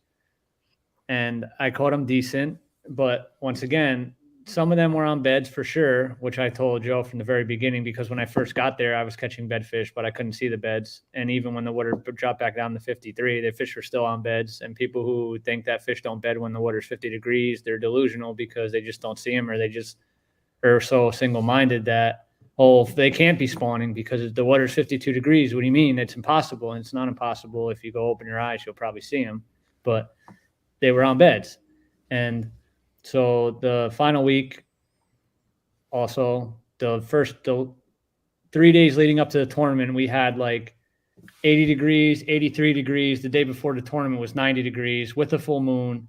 Like, I knew in my head that fish were going to, a giant wave of fish were going to pull up. Like, I knew it. And I just didn't want to change, which is one thing that I realized this event. If I'm going to keep fishing at this level, I got to be willing to throw a spinning rod, or I got to be willing to try to finesse fish, because I didn't want to do that. I was catching them a certain way in practice. I was catching them on jerkbait. I was catching them on a jig. I was catching them on a Texas rig, and I wanted to stay with that. Yep. Like, it's because what I wanted to do. It's what I like to do. But doing what you like to do when you're fishing for this kind of money and fishing against the talented and super skillful amount of people you're fishing against, you can't do what you want to do. You have to do what you need to do. Yep, and that's something that I know Andrew and I have talked about a lot. Granted, nowhere near on the level of the Opens, but it's all in the same regards to that extent, right? As far as, like, if you want to be competitive, you have to be willing to step outside of what you really love to do and what you're comfortable with, and sometimes you got to pick up something that, but it's not really what you want to do, but that's what you have to do to make it happen. That's why I peeled back from tournaments for a while, because there was a lot of techniques that I knew I didn't want to fish, but if I wanted a chance to actually do well in these tournaments, I had to learn those techniques at least enough that I could like, okay, if the conditions are going to At call least for be it, I confident can. with it. Yeah, I have a modicum of confidence in doing that, even if it's not something I want to do, and it's not even close to the most confident thing I have. But if push comes to shove and I got to lean on it, man, if I want to win, that's what it's going to come down to. You're going to have to be able to be flexible and be able to be able to fish the whole spectrum to stay Yeah, competitive, and it's got to be 10 times more so at that level. like Joe touched on it earlier, because when he said, like, not every fish is going to be spawning at the same time. You're gonna have pre-spawn, post-spawn. It's going to be majority spawn when we're there. But I mean, I could have caught them the way I wanted to, but the areas I decided to fish on tournament day, they transitioned to like pretty much a full-on spawn, and that's what really hurt me. Like, I could have went and did what I wanted to do, but it was in water that I didn't practice, or water that I didn't really want to necessarily spend my time on tournament day, because I might not have caught them that good there during practice. But were they there because did I just not catch them? Were they not ready yet? Are they ready now? Like, there's so much extra that goes on. So I just stuck with where I caught majority of my bigger fish, and I just let it be what it be. My co-angler the second day, he had almost 15 pounds for 3 fish. It's not like I wasn't fishing the right areas. It's just a matter of he was throwing a drop shot and I was throwing a Texas rig. So, like, it's just like, I don't mind that he caught those fish. Like, and as much as you would think it would bother me, it doesn't, because like, it's not something I was willing to do anyways. So I wasn't going to get, like, we were fishing, I'll tell you right now, we were fishing like this row of cypress trees, and I was fishing slow. I don't fish slow ever. I even wrote slow on my hand the one day. So every time I looked down at my reel, I would tell myself, you got to slow down. I was legitimately spending between 5 and 7 minutes on one cypress tree. I'd pitch 3 pitches on the left, 3 pitches on the right, 3 pitches on the front. And then I'd go in all the gaps, 3 pitches, 3 pitches, 3 pitches. And after I'd fish that tree, I'd go 10 feet to the next one. I'd power pull down and I'd do the same thing. But he would just go in right behind me, and first pitch with the drop shot, boom, 5-pounder. Then I would say, all right, whatever. Next tree, same thing, boom, 5-pounder. Like, and I can't be mad because I wasn't willing to do what needed to be done because I was so one-dimensional in doing what I wanted to do. So, well, and some of it too is like Mike and I are really young in this. Like, at this place specifically, like, Mike would have never like thrown a morning dawn like robo worm or like, X Zone like MB fat finesse worm, like that, but that gets bit here. So like, we're learning these things. Like, that's a bait that like people throw here, and like they throw it because like even in water that you can only see this far, like they choke that bait. Like that guys flip it on, like with like a drop shot lead like this far on like, like a 3-aught EWG or like a 3-aught owner cover shot hook, like straight shank cover shot, and like those fish eat that bait here. And like we're not from here, like, so we're gaining this knowledge like quickly. Like, for all intents and purposes, like, I'm really happy with how I did, but like for what my goal is overall, like I got my teeth kicked in and I got a heck of a learning experience. Like, I did what I had to do to survive. Like, I have 2 goals, and like I knew I couldn't accomplish one of them based on my practice, so I just went to go to accomplish the other, and that was catch as many fish as possible and try to weed through them. And I caught 35 on one day and like just short of 30 the next. Like, I had to weed through, and I only caught 1 female the whole time. Like, I weighed in nine rats, 9 males, and I only caught 1 female, like hoping they were coming. But the whole point is like, we're learning what these trends are. And like Mike and I have the skills to soon. Mike won't probably have to change. Soon he'll know enough about this system that he'll go, I know how to catch the biggest fish in this system. If I can't catch him in this creek, I know how to go catch him in another doing the exact same thing. I just have to figure out where my thing is flowing on that day. And his change won't be to change baits and get off of his strength. His change then will just be fire up the V8 and go 25 minutes to the next spot because he knows from experience that's the change now. So like right now we're having to change techniques. Like I caught him in the tournament the way Mike wanted to, but like I don't like catching fish that way. Like I don't want to catch fish on braid. Like that's not, I don't want to flip a straight shank flipping hook. Like that's not how I want to catch them. I don't think I'm going to catch my biggest fish doing that. But like I had to switch to that in the tournament because I was only catching rats on a glide bait and a 110 Magnum and a spinner bait. Like I couldn't, the fish that I had caught the day before there, that to me trended to be the only one. And I had to switch creeks and go fall back on a different technique that I knew would fire. And, you know, it was just like in a collapse and regroup situation. And we're getting better at like realizing these decisions need to be made in like the first hour and a half, but we don't know where to go yet from there. And we're building that. Like we're building that. Yeah, I mean, it's like even just us going across the border into Vermont, it's completely different. We had to pretty much relearn everything that we knew about fishing for smallmouth and largemouth up there. Oh yeah, totally. And one of the things, like, you know, Joe, you were talking earlier about fishing grass up there.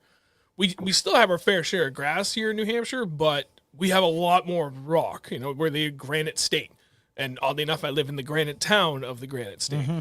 But you know, like a lot of what we fish is glacial lakes. There's plenty of kettle ponds too, but there's still just tons and tons and tons of hard structure, whether it be timber or specifically a lot of rock piles.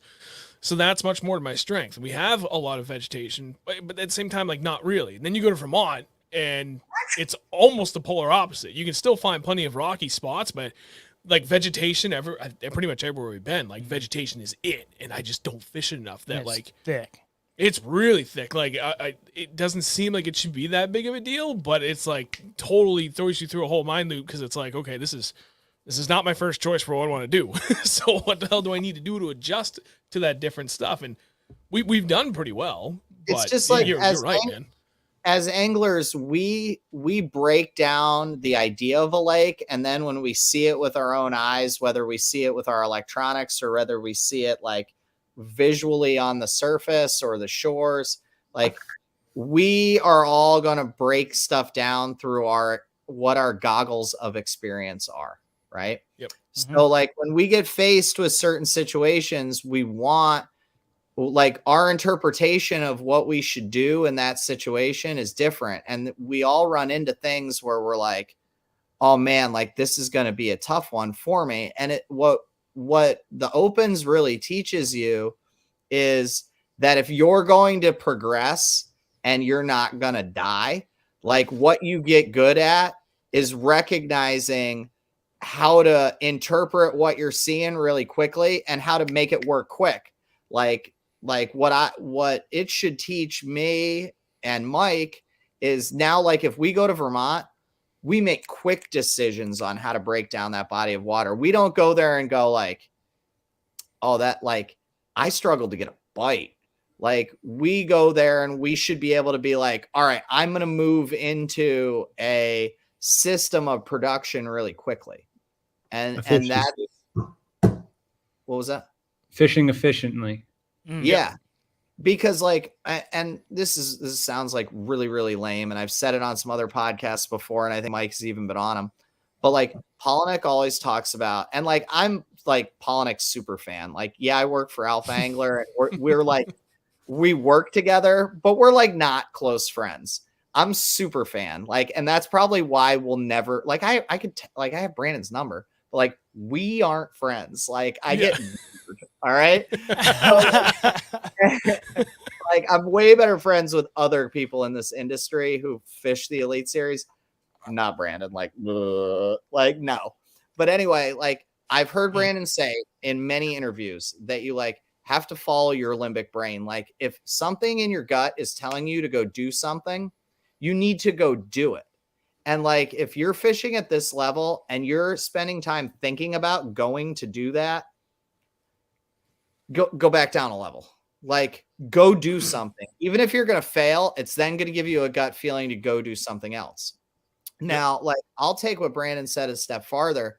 If your gut is telling you not to be doing what you're doing, that's not the same thing. Like, that's not using your limbic brain. That's not using your limbic system. That's you like being either stubborn or frustrated or tired or annoyed for some reason.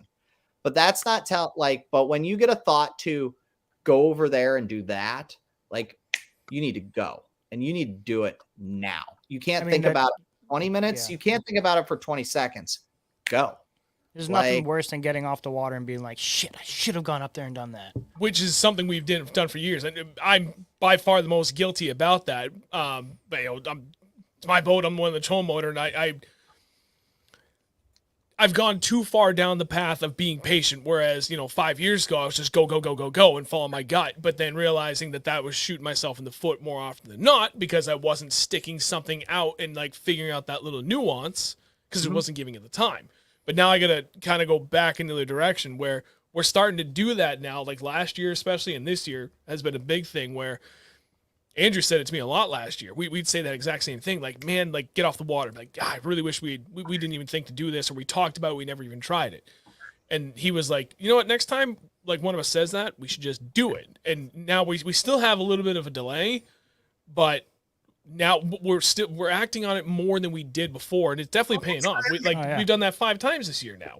And there's actually been 2 instances where we were fishing a lake, and just everything about the conditions, we're like, this isn't going to work. But I bet if we go down the road to that spot, we'll probably find the right conditions and we'll hammer them. And we did it twice. And what we're talking about right now, you can only get to the point where like this system works with tournament experience. Like Mike has more tournament experience than all 3 of us combined. Like Mike fishes a tournament more often than anyone else I've ever met. All right. Michael fish 4 derbs in 2 weeks. No problem. Right. No problem. He'll go fish Saturday and Sunday and Wednesday and the following Saturday. No problem. Right.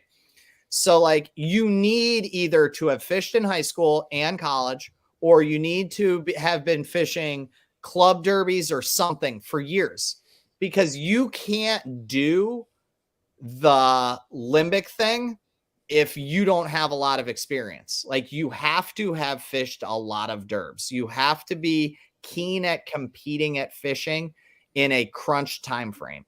And you have to do it under point pressure. is most critical, I think, because you're right. Because it's one thing to go out there and like we do, where we kind of have our own schedule and just do it. And we typically fish 8 hours anyway, but we still had that freedom of there's nobody else around and there's no set time frames we have to be there. Totally different animal when you're fishing with whether it be 10 or 100 different boats on a scalable size of bodies of water and in set time frame. Because not only you're trying to figure it out inside that window, but to like your point of the river, you're also trying to work it around other people being in maybe even your first 5 spots, which we've ran into that plenty of times. So we're like, okay, we know what spot number 1 is. Shit, we're going out second to last. So let's hope for the best. First spot taken, second spot taken, third, fourth, fifth spots taken. Okay, well, we didn't have a game plan for spots 6 and 7 and 8. So what are we going to figure out on the fly here? I was boat 215 out of 225. Ew. Alex was 205. Yeah. So he thought he was screwed, and he pulled up. There was nobody there. Like there was somebody like 200 yards away, 150 yards minimum, probably 200 yards away. I mean, maybe he fished through the whole thing. Who knows? And then he was on the other, because he was on the farther away end of it. And then I rolled up and I assumed he'd been there forever. I didn't even know he was there. Like I watched him start catching dinks just like I was. And I was like, I saw him in here side scanning the day before. It was like 11 o'clock. Like he only had an hour before he had to be off the water. I'm like, he's got nothing. Like he's screwed. And I mean, I didn't know that, but again, you don't know, you'll never know how to perform at this level, how to make those quick choices if you haven't been under the pressure to do it before. Like, and honestly, like those 1-day derbies that you compete in probably prep you for them better than multi-day events. Like everybody wants to be like, these multi-day events are so much different. They're not. Like fish management doesn't really come into play yet at this level until you're like winning or in the top 10, like consistently. Like it's not any different. You have to get good at those shootouts, like those BFL, ABA style shootouts with a big field. That's all it is. You just have to get used to that big field shooting out. Like, and that's why I do so many tournaments, I think, because like even the one I'm fishing on Friday, like I don't spend much time on Candlewood. I've maybe been here 30 days in total in like 5 or 6 years. So like 2 or 3 times a year. But if I don't go fishing tournament, I won't just go fun fish because I like the competition. Like I like knowing that I only have this much time to catch fish, and I don't know. I feel like it's a good brain training thing. Like you guys are saying, like I feel like it's good to just keep yourself fresh and just remind yourself that you only got 8 hours. So, you know, just let your mind tell you where to go, and you should do this and you should do that, and just see what happens. Like I feel like I learn more when I fish tournaments than if I learn more when I'm fun fishing. Because when I'm fun fishing, I'm on my phone. I cast here 3 times. I sit down. I just looking around, and next thing you know, I'm like, you know, like I'm not as focused as when I'm in a tournament, and I think that helps me as a person learn when I feel like I just learn more that way. Yep. And I really sucked at the Open. Like I did the math before, and my three finishes last year, if you combine them, add them all up, it's still a higher number than what I finished at the James. Oh, wow. It was like 180th I ended up finishing. That's actually horrendous. If I ever finish anything like that again, I'm going to be very disappointed in myself. Well, I mean, there's no reason. I'm sorry. There's no reason I should ever, especially with the time that I put in on it. But like it's fishing. It's humbling. You know, you can know what they're doing. It's just a matter of knowing where they're going. So I know Oliver's watching, and Oliver and I have talked about it because Mike ran out of here after the Derb, and we all didn't get to sit and talk about it. But like, here's the thing. And like, if I would have finished 177th at the St. Lawrence last year, I would have, I might have hung myself. Like, no lie, I would have been so devastated because that puts a lot of pressure on you. Like we care. We spend so much money financially, which isn't even large in terms of the amount of energy mentally and physically that we put into this. Like it's everything to us, or we would not be spending $1,800 a tournament to do this. Like we care so much. And like, it's easy for me to go into this tournament on 14 hours of practice, like, and not give a crap if I finish 90th because like, let's groom. I had no dice to roll. Like I just made the best of the situation that I had. But like, if I would have done that at the St. Lawrence where I felt like I knew what was going on and I was gambling to go big, and when that stuff doesn't work out, we don't have a whole lot of experience to swallow that. So like we as fishermen in this very testosterone driven sport, where a lot of us want to be humble, but can't help but be a little egotistical because that's where we derive our confidence to do well from. Like it's very, very hard to swallow that kind of a finish when we've put so much mental energy into it. Like the mental energy I put into this was really just like sitting at home going, I don't even know if I'm going to pull out of the driveway in time. Like, but I knew once I pulled out of the driveway, it didn't matter. Like I knew I was on my way to the James. Finally, I'm out of the house. What happens from here on out doesn't matter anymore. Like it's way different depending on the situation. Like Mike may get a flat tire on the way to Oneida, may not get there, and he may only get 2.5 days of practice or something, or he blows another transmission on his Dodge because they like to fail. And you know, like, so Mike may end up in this like situation where, well, he's just going to make the best of it. And Mike could finish 20th. And like, I'm going to be there, guys. I'm going to be there. I'll fish 3 out of every 4 days for a month straight. And like, if I don't get in the top 10 of that tournament, like, and if I end up if I end up outside the cut, like put me on suicide watch. Like, seriously, because confiscate your shoelaces and belt. Yeah, like, and that's what it is like and this brings me to a point that like I want to make before we get off this show, and it really doesn't have much to do with what we're talking about, but it's easy to make this connection right now. So I'm going to take advantage of this platform. Like people who want to judge other people's performances and they have no idea what went into it drives me insane. Oh, It's dude, what I spot love. on. But here's the thing is it's what I love about the opens the most is like no one cares whether no one judges whether Mike's finish at 177th or mine at 90th. Like no one judges that. No one cares who we fish against, how our sponsors feel. No one cares. And it wasn't that way for me when I fished at any other levels. And that's what I love about the opens is there's zero judgments. Like no one's going, ooh, that guy bombed, right? Like, ooh, like, oh, how'd that guy end up in first? Like the opens is a level where like, who knows how long or short people are practicing for? Who knows how someone figured something out, or we all don't know. And frankly, we're all too busy doing our own thing that we do not care about how anyone else does but us. So like, it's what makes the opens the most exciting. It's what the biggest takeaway I had from fishing my first year last year was like, it's the best place to be because you can just be yourself. There's no pressure. Like, it doesn't matter. Like, if you can get over the financial aspect of it and how it breaks down your body and like how you're going to get a salt and pepper beard, like if you can already there. if you can get Yeah, past here. those three things, it doesn't stinking matter how you finish. It's only you're the only one that cares. No one else does. Your sponsors don't, your friends don't. Like it's only about like you're the only one that cares.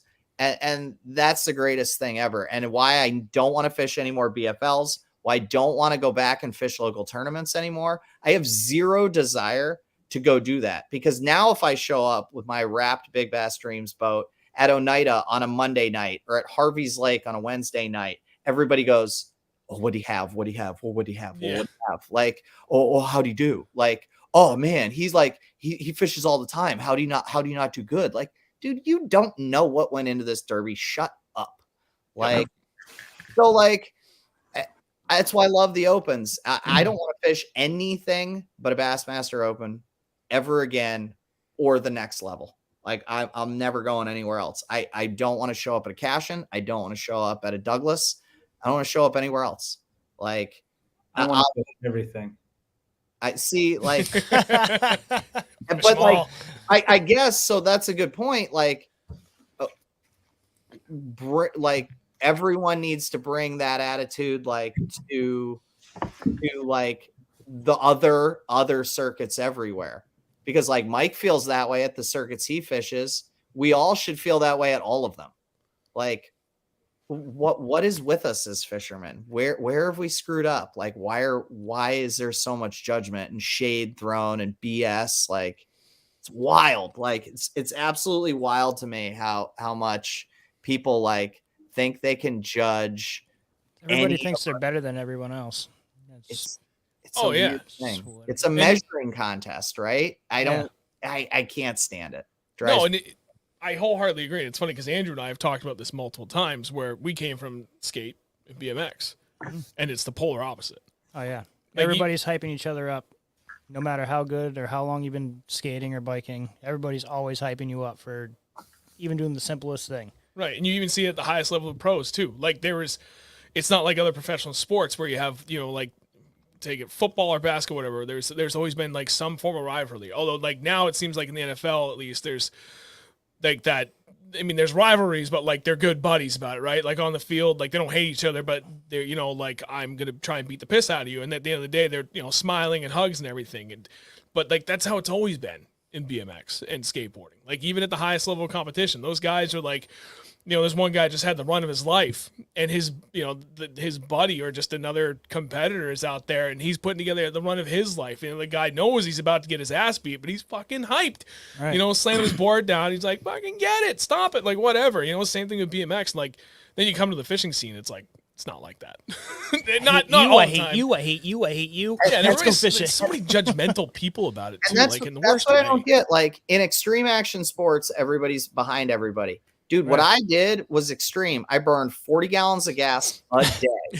Like I had to drive behind 214 other boaters. That's scary. Some of which cannot drive. Yeah. Like, and we're like when you go out of Richmond, like, dude, you are bombing through, like Mike said before, a wood infested, horribly marked freaking river. Like I blew past Oliver. Oliver's Vexus is buried in the mud, whole boat out of the water, dude. I slowed down from 71 to 65. I pulled out my phone because I could see the whole hull of his boat. And I was like, I just text him, everybody okay? While I'm driving. Like, and because like it's, you guys know, like the difference between 71 or 72 and like 65, like your boat just like settles and is really easy to drive at 65 compared to up in the 70s. So I'm just like, everybody okay? And I'm just like driving like this. I got like a knee on the wheel and I'm driving, I'm holding the phone at the same time.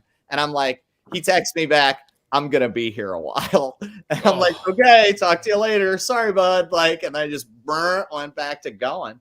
But like, it's an insane thing that we do. And we do it for like, I didn't check in until 5:40. It was a 6:30 blast off. Oh my God. Damn. Now it took them over 40 minutes to call my number, but like, you got to figure, take the driving time out. I fished for 9 hours and I spent an hour driving each way at like mock butthole in a scary like I didn't eat. I didn't take a sip of Gatorade. Like I had to like make sure the guy behind me wasn't like, didn't have a better angle at flipping the cypress tree than I did. Like I got a lot going on and I'm like, I got ADHD. I'm a little crazy. Like that's a lot to manage for a day. Like we should be hyping each other up and we're not. It's a measuring contest 24/7 and it's a tough sport to be a part of, but I noticed that it doesn't occur very much at all at the highest level. And that's why I'm going to stay at the highest level. Hell yeah. So I do have a loaded question, but before I do, did you have anything else you wanted to ask them? Okay. I'm pretty sure I got everything I need. Just expanding on fishing the opens, because it's definitely different, right? I mean, it's more travel, more money, more boats involved, the whole 9 yards. For somebody that wants to get into it, first and foremost, did you guys ever fish any of the opens as co-anglers, or did you just both jump right into it as boaters? Go ahead, Boater. Mike. I just went right in as a boater. I never fished anything as a co-angler, except one day I fished a tournament with Joe. I was technically the co-angler, but that's the only thing I ever really fished as a co-angler. Like the worst co-angler I've ever drawn, dude. Like, yeah, I was back in the boat. Like, this is not an exaggeration. Like 6 and 7 years old. Like I was back in the boat off my dad's trailer. Like I've run the boat my entire life. I've been a co-angler in one tournament when I was fishing in clubs, like back in like 2016, and I call it the aluminum nightmare story. I'll have to tell you guys sometime. But like, right. I can't do it. It's straight to boating. Okay. To add on that though, is now in this day and age, not that I'm old or anything, but you have the high school tournaments now, which they didn't have when I was in high school. You got the college, which was just starting when I was like a little bit older. But I think if I were to look back, I would totally harass the fuck out of my parents to sign a permission slip to let me go fish these opens, because the things you can learn from the people you draw, even if they're not a great fisherman or even if they don't do the best every tournament, you're going to learn something. And absolutely, just being afforded that opportunity to go do that and be on the boat, you're learning, well, he's hitting these big waves going this way, you know? And then you might think in your head, like, you might say, why'd you do that? Well, because if you hit it this way, you're going to do this. You just learn something, and it might not seem a lot to you, but when you get older and you get your own boat and you start doing it, you're going to always think back like, yo, remember that time that guy I fished with a co-angler 5 years ago, he was going in the troughs instead of going up over the waves, you know, going past your spot to come back it with the wind because it was too bad, you know, stuff like that. You don't, that's a lot of time on the water before you learn that thing. And you can learn it like this if you're with someone who already knows it. So looking back, if I could, I would fish as a co-angler. If I was young, like probably like 14 years old, probably up till I was like 16, like probably 2 or 3 years, I would probably spend at it if I could. Yeah. If you- 100%. If you can, I'm not saying this to you guys, I'm just speaking in general. That's probably one of the best assets that I have learned over the years is how to constantly be inquisitive, open-minded, and appreciative of different perspectives. And if you can maintain that kind of attitude, you can learn from literally any situation, period. There is always something to learn. May not always be a positive experience, but it doesn't matter. There's always something you can be learned if you're open-minded and embracive of just different perspectives. So spot on with what you said. I wholeheartedly agree with that. So from there, the question that I would like to pose to you guys, one second though, Carla, thank you very much for the donation. Thanks, Appreciate Mom. you. My mom just donated $50. For those that want to get into the opens, from your experiences thus far doing this, and obviously now at the boater level, because that's where all your experience is coming from, what would you offer for advice from literally any and all angles? Like some things that you wish you had known that would have made it easier when, like, either planning for travel or actually going to the events and going through the whole bass process for, like, actually during practice days and tournament days for, blast off and check in, like anything that you guys can think of that, like, God damn, I wish I had known that beforehand. Didn't have to learn the hard way. Like, that's what I want to hear. I guess for me, if I were to tell somebody, I guess it would be first things first. Realistically, the travel and stuff really doesn't pertain to someone younger because their parents are most likely going to drive them anywhere as a co-angler. So I guess it would kind of be something along as your parents' lines, like your parents' schedule. I guess you would kind of go off if you're a younger person. Yeah. But I would definitely say just do your research. Like the James River, you're going to go fish for largemouth. But like somewhere like the St. Lawrence, like you draw someone like me, we're going to go try to catch largemouth before we go try to catch smallmouth because that's just me. So I guess just be open-minded as to far that you might, even though everyone's catching 5-pound smallmouth, don't forget about Brock Mosley, who finished fourth. Top five on largemouth. Like you get people like that, and you got to just be aware that you might not be doing what you think you're going to be doing. So you got to be, I guess, just open-minded as far as make sure you do your research about what kind of fish are there and what kind of forage is there. And another thing that really bothers me about co-anglers, that I'm going to just say this out loud, that kind of comes off in a douchish way, but that's just how I talk. Make sure you know how to cast. Like I understand, like I'm not trying to bash anyone. Like I don't mean it in a bad way. Like you don't need to be the best caster, but if you're constantly smashing everything in the boat every time you cast, like, you might like, I'm not even trying to be a douche. Like you might need to like hone your skills in better before you make that big jump. Like make Motor sure and GoPros are too close. motors, GoPros, fish finders, like you got to remember you're on the back of a deck. You're not in the middle of a pond in the field. Like you can't just cast however you want. You got to be able to finesse your cast into places. And that's kind of what I meant to say. Not like, be better at casting, but just understand that you don't have infinite room. You got to be cognizant of your surroundings. Yeah. You're not in the wide open area. You're on the back of somebody's deck with a lot of stuff around. Yeah. So here's the thing is a lot of co-anglers that I have drawn in the opens are boaters in the BFLs. And like, that's kind of how you guys should think of it. Like Mike and I probably skipped a step. And we did it as grown men in our 30s who have been fishing since like we were little. Like, but like, if you haven't fished BFLs as a boater, you like the next step, I guess is what I should say. The next step is then fish opens as a co. Like you need a lot of mechanics. You need to be able to run a boat. You need to be able to cast off balance in tight spaces while running a trolling motor, because like I'm going to put you on tilt when you're in the back of my boat. It's not going to be easy for you to fish. Part of how I plan to fish spots is knowing which way the wind's going, where my boat position needs to be, because boat position is absolutely crucial. Once I know how to position that boat, I'm going to figure out how to angle that boat. And like, I have no qualms about putting my power poles down in 30 feet of water to keep the butt end from swinging around as fast. So I get 2 casts at this spot before you come around and clear. Like, you're going to be on tilt. So like, you have to be able to run your game, like your mechanics, your everything has to be at, like Mike said, at a really high level, or you're going to have a really miserable day behind us. Like, it's our job not to put you on fish. We're giving you a guided tour for the $30 to $60 you're going to Venmo me at the end of the day. And when I burned 40 gallons worth of gas in a tournament like I just did, and I've burned 65 gallons of gas in a day in a tournament before, Jesus. I don't care about your $30 to $60. Means zero to me. I am not trying to impress you at all. I don't care. Like, I'm there to catch my 5. When I have 25 pounds, we'll get to your 3.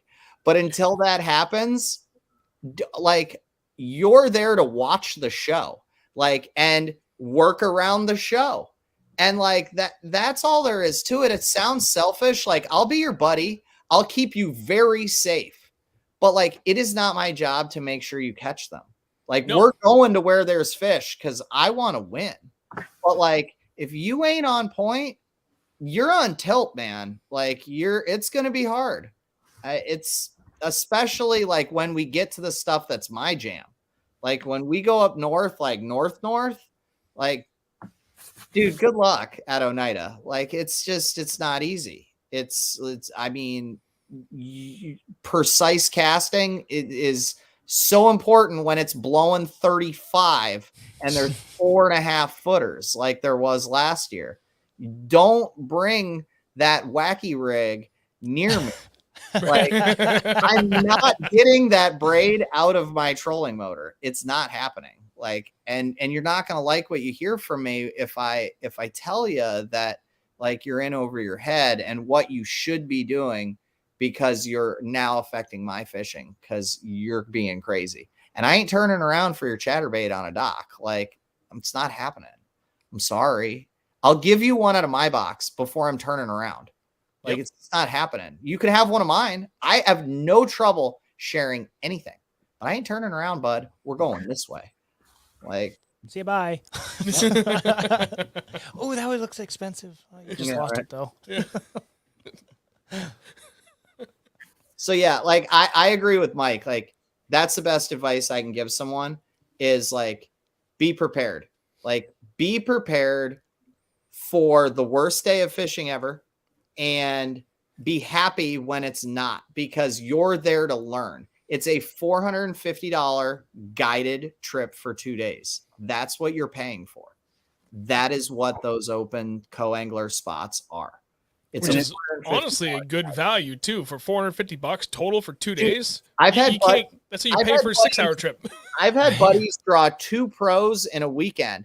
I've had a buddy who only goes to these for that reason. And he literally gets in the boat, hands somebody $60 and says, I'm here to learn from you. He's made so many lifelong friends, and they put him on fish because he starts it out like that. So maybe that's the piece of advice I should be giving, is like, go on a lot of guided trips, dude. Yeah. Go there. First impression. No. Yeah. Like, honestly, somebody hands me money before I turn the key at the beginning of the day. I melt like I do in front of my nephew, man. Like, I go from like this attitude that I just had when I talk about this kind of stuff to like butter, dude. Like, I'm like, oh my gosh, somebody that knows how to do it right. And like, I'll start being like, dude, I'm gonna make this next cast. Take this one. You got it on this one. Like, and it changes everything. Like, I mean, I guess what you could do realistically, if you don't think your skills are there, just do that Marshall thing that they do for like when they go to like for the elites. Yeah, for the elites. Then you're gonna fish with someone way better than myself. Like, they're not necessarily way better, but someone who's been doing it for way longer than me and understands a lot more than I do. And then you don't have to worry about fishing, and you're actually pretty much on a real guided trip. You're just not fishing, and you're going to learn a lot of good stuff. You're going to see a lot of things that they ain't going to show you on live, and they ain't going to talk about after live. Like, that's $100. You just sit there like this all day and you watch. Like, Couldn't do that for $100. I could for the right. But you could if you were with the right person that kept you entertained all day and constantly taught you something, and then you'd leave and be like, "Oh, I can't wait to go home and do that." Like, you know, like, yeah, but I want to do it right then. It would be hard, but like I could do it. Like, so one of our mutual friends, his dad did that Marshall thing up on Champlain 3 or 4 years ago. The last year that KVD was on the Elites, and he drew KVD for one of the days on Champlain. And he was like, that was an amazing experience for the most part, but he also said, like, you know, KVD just came off that great event that he had on the St. Lawrence, and then he struggled on Champlain. And he was a little high strung, but he said for the most part, it was a great experience. Like, he didn't talk as much as he had hoped, but he still just from observing what he was doing, because, you know, his name is Steve. Like, Steve knows what he's doing. He's been tournament fishing for a long time. He's been fishing in general for a very long time. Like, he knows his shit. Mm-hmm. So just by observing, he was able to see, like, those nuances that make KVD. And then even just from, like, a boat driving standpoint, too, he was like, you know, Kevin talked a lot while they were running and stuff. And yeah, he was like, dude, he's like 80 miles an hour, like through 3-foot chop. And at one point we're running and he's like, we're going over there. Like NASCAR turns at like 70. And he's like, yeah, the boat will handle it. I tried to follow Kevin on the St. Lawrence one day. I was up there watching on like a Friday. Yep. And it must have been that it wasn't the last year. Must have been like 2018 or something. Dude, I lost him. Like, he got away from me. I was like, holy crow. Like, dude, I was going as fast as I could in the conditions, like literally as fast as I could. He was gone. And this lady that was marshaling for him, I don't know how she didn't fall out of the boat. Like, it was wild. Like, I mean, there's so much that can be learned. Like, I mean, these guys literally, like, they do it every single day, and it's nuts. Like, there's a lot to be learned from doing that Marshall program too. Yeah, I had to be up walking around. You probably could. I couldn't just sit there all day. I'd have to be up walking around. No, you can stand on the back deck too. Is the other thing. Okay, I'm used to that. It depends on who you get. Well, and that's funny because that was one of the other things. Like, it was that day. It was at one point they got into a spot where he was like, KVD was focused in on smallies, and you know, Steve was taking his time sitting down. He was just kind of like looking around the boat because he was debating at Nitro. I think at one point he was looking around. He's like, "Oh, it was a pretty nice boat," and he lifted up the center console just to see, like, you know, because there's a different latching mechanism than he had ever seen from any of his other boats, and he was like, "Oh, neat," and it slipped out of his fingers when it was like an inch away from closing, and it was, you know, had a little, like, not loud but loud enough. Jesus Christ, that's echoing. Yeah. And Kevin's like, "What are you doing?" He's like, "Really sorry." And he's like, just no noise whatsoever, because Kevin's an avid hunter too. So, like, he's like, he doesn't even want even people moving around the boat because he doesn't want any noise whatsoever to disrupt and potentially spook those smallmouth. Like, that's like another level of detail you get to experience from different pros in different conditions. So, just to elaborate on the experiences that can be had when fishing with guys like that. Oh, 100. Yeah. I don't know, man. I mean, at this point, I think we've covered pretty much everything from the perspective of what goes into fishing the opens, you know, especially from the boater perspective. So if there's any other parting thoughts you guys had that you wanted to share, by all means, hit it. Otherwise, we can wrap this up. You got one, Mike? So the biggest one that I can offer you guys too is, like, for that week, don't let money get in your way. Like, what I always do when I leave to go on one of these is, like, I'm prepared if need be to max out my credit card. Yep. Like, it's how I live. Like, if I can save 20 minutes rather than $20, I will choose time every time. Absolutely. Like, things happen so fast. Like, Mike will tell you, it's a blur by the time it's over. Like, I mean, it's a blur when it's done. So, like, if you can save money, don't do it. Like, if you can save time instead. So, like, be prepared. Like living frugally doing these is very, very, very difficult. for me, I mean, I'm 36. It might be easier if you're 26. Like, I see Coop Gallant sleeping in a tent, and the dude won sleeping out of his tent at Cherokee.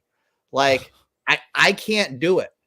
I mean, I will spend $85 a night on a crappy motel room rather than $45 a night on a really good campsite. Like, it's just be prepared. Like, when you want to go into this, make sure you're not strapping yourself financially before you pull out of the driveway. Like, be prepared.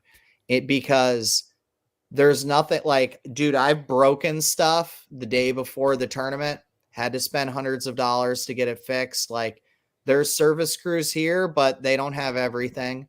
Like, I've left the trailer, driven 5 hours to go pick up a part to bring it back and spend 4 hours putting stuff on. Like you need to just be prepared for all of it if it's what you want to do. You're fishing the opens usually for a lot of various reasons, but they all have something in common, and that's you want to be with the best, whether it's at the classic, whether it's to qualify for the elites, whether it's just to figure out if you can fish against the best in the world. But you have to be prepared financially to get into that game. So be ready, because it's going to be more expensive than you thought. Like, you guys all think the $1,800 entry fee sucks. Try traveling 8 hours, spending 40 gallons of gas a day. Like, hotels, $1,800 turns into $5,000 real quick. Yeah. 5, like, I wish. Like, I'm not doing this for the money. I'm doing this because I believe that I'll be able to beat Zaldizzi and Polinick in the next decade. Like, and I at least want the shot at it. Like, and that's what I'm working towards. Like, no amount of money could keep me from trying to achieve that goal. It's be ready. Be ready. Like this, we don't do this for the money. I am losing money hand over fist, but that's because, like, I'll give up relationships. I'll give up anything to find out if I'm capable. Like, just make sure your wallet's ready. Yep. All right. Well, let's wrap this up then. Guys, thank you very much. We appreciate it. Take a minute to go ahead and just tell everybody again where they can follow you and everything. Mike, we'll start with you, and then I'll turn it over to you to Joe, because then I know also tomorrow, every Thursday night, you have the Big Bass Dreams stream. Yeah. So, Mike, you first, and then Joe, you can talk about yourself, and then promote Big Bass Dreams, and we'll wrap it up from there. So have at it, Mike. Well, first off, I want to thank you guys for having me on the show again. Always a pleasure being with you guys. Absolutely. Oh, yeah. Also, if I might actually start doing some guiding in New Jersey, if anyone's interested, slide in my Instagram DMs, and maybe we can pick a date and figure something out. There you go. But other than that, if you ever have any questions, I'm an open book. Just my Instagram is the same name that you see here. If you ever have anything that you want to know or any questions, but I ain't going to tell you where I'm catching my fish at. Go out and figure it out yourself. That's not even being like a dick thing to say. Like, that's probably one of my pet peeves. But like, if you really want to know where I'm catching fish, why don't you just go out and fish? Because if you can go where I'm catching them, then you can go where you want to go. So why don't you just go out and figure it out? Spot on. So, yeah. And if you ever see me on the water, don't hesitate to say what's up. I'm always here to talk. So that's pretty much all I got. Sweet. Right. Have at it, Joe. So you guys can find me at Joe Labarbera Fishing, Facebook, Instagram. I don't really do YouTube yet. Oliver's going to probably yell at me in the comment section. But anyway, yeah, honestly, guys, if you ever have any questions about fishing, especially if you're like a high school or college angler, it doesn't matter. Like, I will stay up all night DMing you. Like, if you have fishing specific questions, and I've done it many, many, many times. Like, I'll stay up all night. I really, like, real quick, like, I DM Polinick back in like 2013 or 2012 or something when he fished the first Major League Fishing episode. It was a Summit Cup Select, and he was leading after the first period. And I DM'd his Facebook account, and it's one of the reasons I'm like super fanboy today. But I believe he's one of the best with fans of fishing, not just fans of Brandon, but fans of fishing. And it's the person I always want to be. So if you ever have any questions like about tackle, lake breakdown, like, again, I'm not going to tell you my favorite spots on Oneida, my favorite stretches, my favorite like stuff like that. But like, if it comes to like tackle and general like fishing information, hit me up, like DM my Instagram account. If you forget what my name is, like DM Big Bass Dreams. And if me or Mike doesn't see it and Oliver does, like, he'll be like, Joe, get on the Big Bass Dreams account out. 5 hours if you haven't checked it. So like DM us, like, and we will communicate with you guys. That is what we are all here for. And that's why Oliver has us do this. Like you guys heard from him for 9.5 years. Like, we still hear from him 90% of the time, but he wants you guys to be able to hear the other information or the same information from other sources, and reach out to me anytime, like anytime. That's what Mike and I and Oliver do. We have a very, very good mentor in Oliver and in some of our other friends in the industry. And we definitely were being brought up right. Like, we will help you. Yeah. So that being said, like, that's where to find me. That's me. Like, this week on the Big Bass Streams live stream, which our live stream is every Thursday at 9 p.m. Eastern, 6 p.m. Pacific. Actually, we're having another teammate. Tanner went through a lot of trials and tribulations this week, which we want to hear him and Oliver talk about how they overcame a lot of adversity. Like, I've never seen Oliver in such a good mood, and he had all the reason in the world to be in a terrible mood. And he handled it like an absolute champ. And I told him that I wanted him to talk about that this week. And he was excited too. And he'll be talking with Tanner Ward about dealing with the same things, because Tanner actually didn't even fish the Derby out of his own boat because of some of the things that he encountered in practice. So you guys will love to hear from them. We'll talk more open tournament prep and stuff like that. Basically every week we do like a giveaway. So you guys are welcome to like enter the contest and get in on that if you'd like. So yeah, like, come join us on the Big Bass Dreams YouTube channel tomorrow at 9. Awesome. You just reminded me that I totally forgot to do our giveaway tonight. Forgot to give this away. Ooh. We were so wrapped up, I totally spaced it. That's all right. So for everybody I've that's been still left staring here, at it for like Wait, 20 like, minutes. what was it going to be? Vision, Megabass Vision 110 plus 1 Junior, and then a t-shirt. Is it, So- it looks like Spawn Cherry. It was definitely Spawn Cherry Yeah. Where the hell is the color on this? on the On the barcode. So like, I was Oh, yeah, supposed to, yep, Spawn Cherry.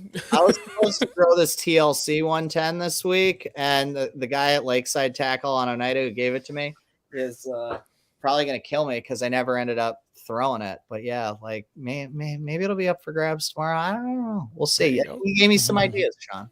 There you go. Well, I'll probably be milling about in the stream again tomorrow night. So I'll Yo, catch you guys. When this is over, you want to chat a little? Yeah, absolutely. Sweet. All right. Yeah.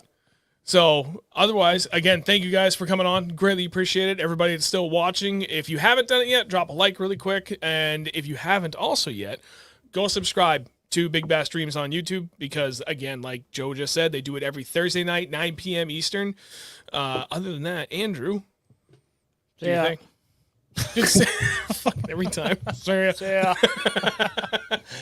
Every Wednesday night at youtube.com/603bass at 8 o'clock sharp, plus or minus a minute.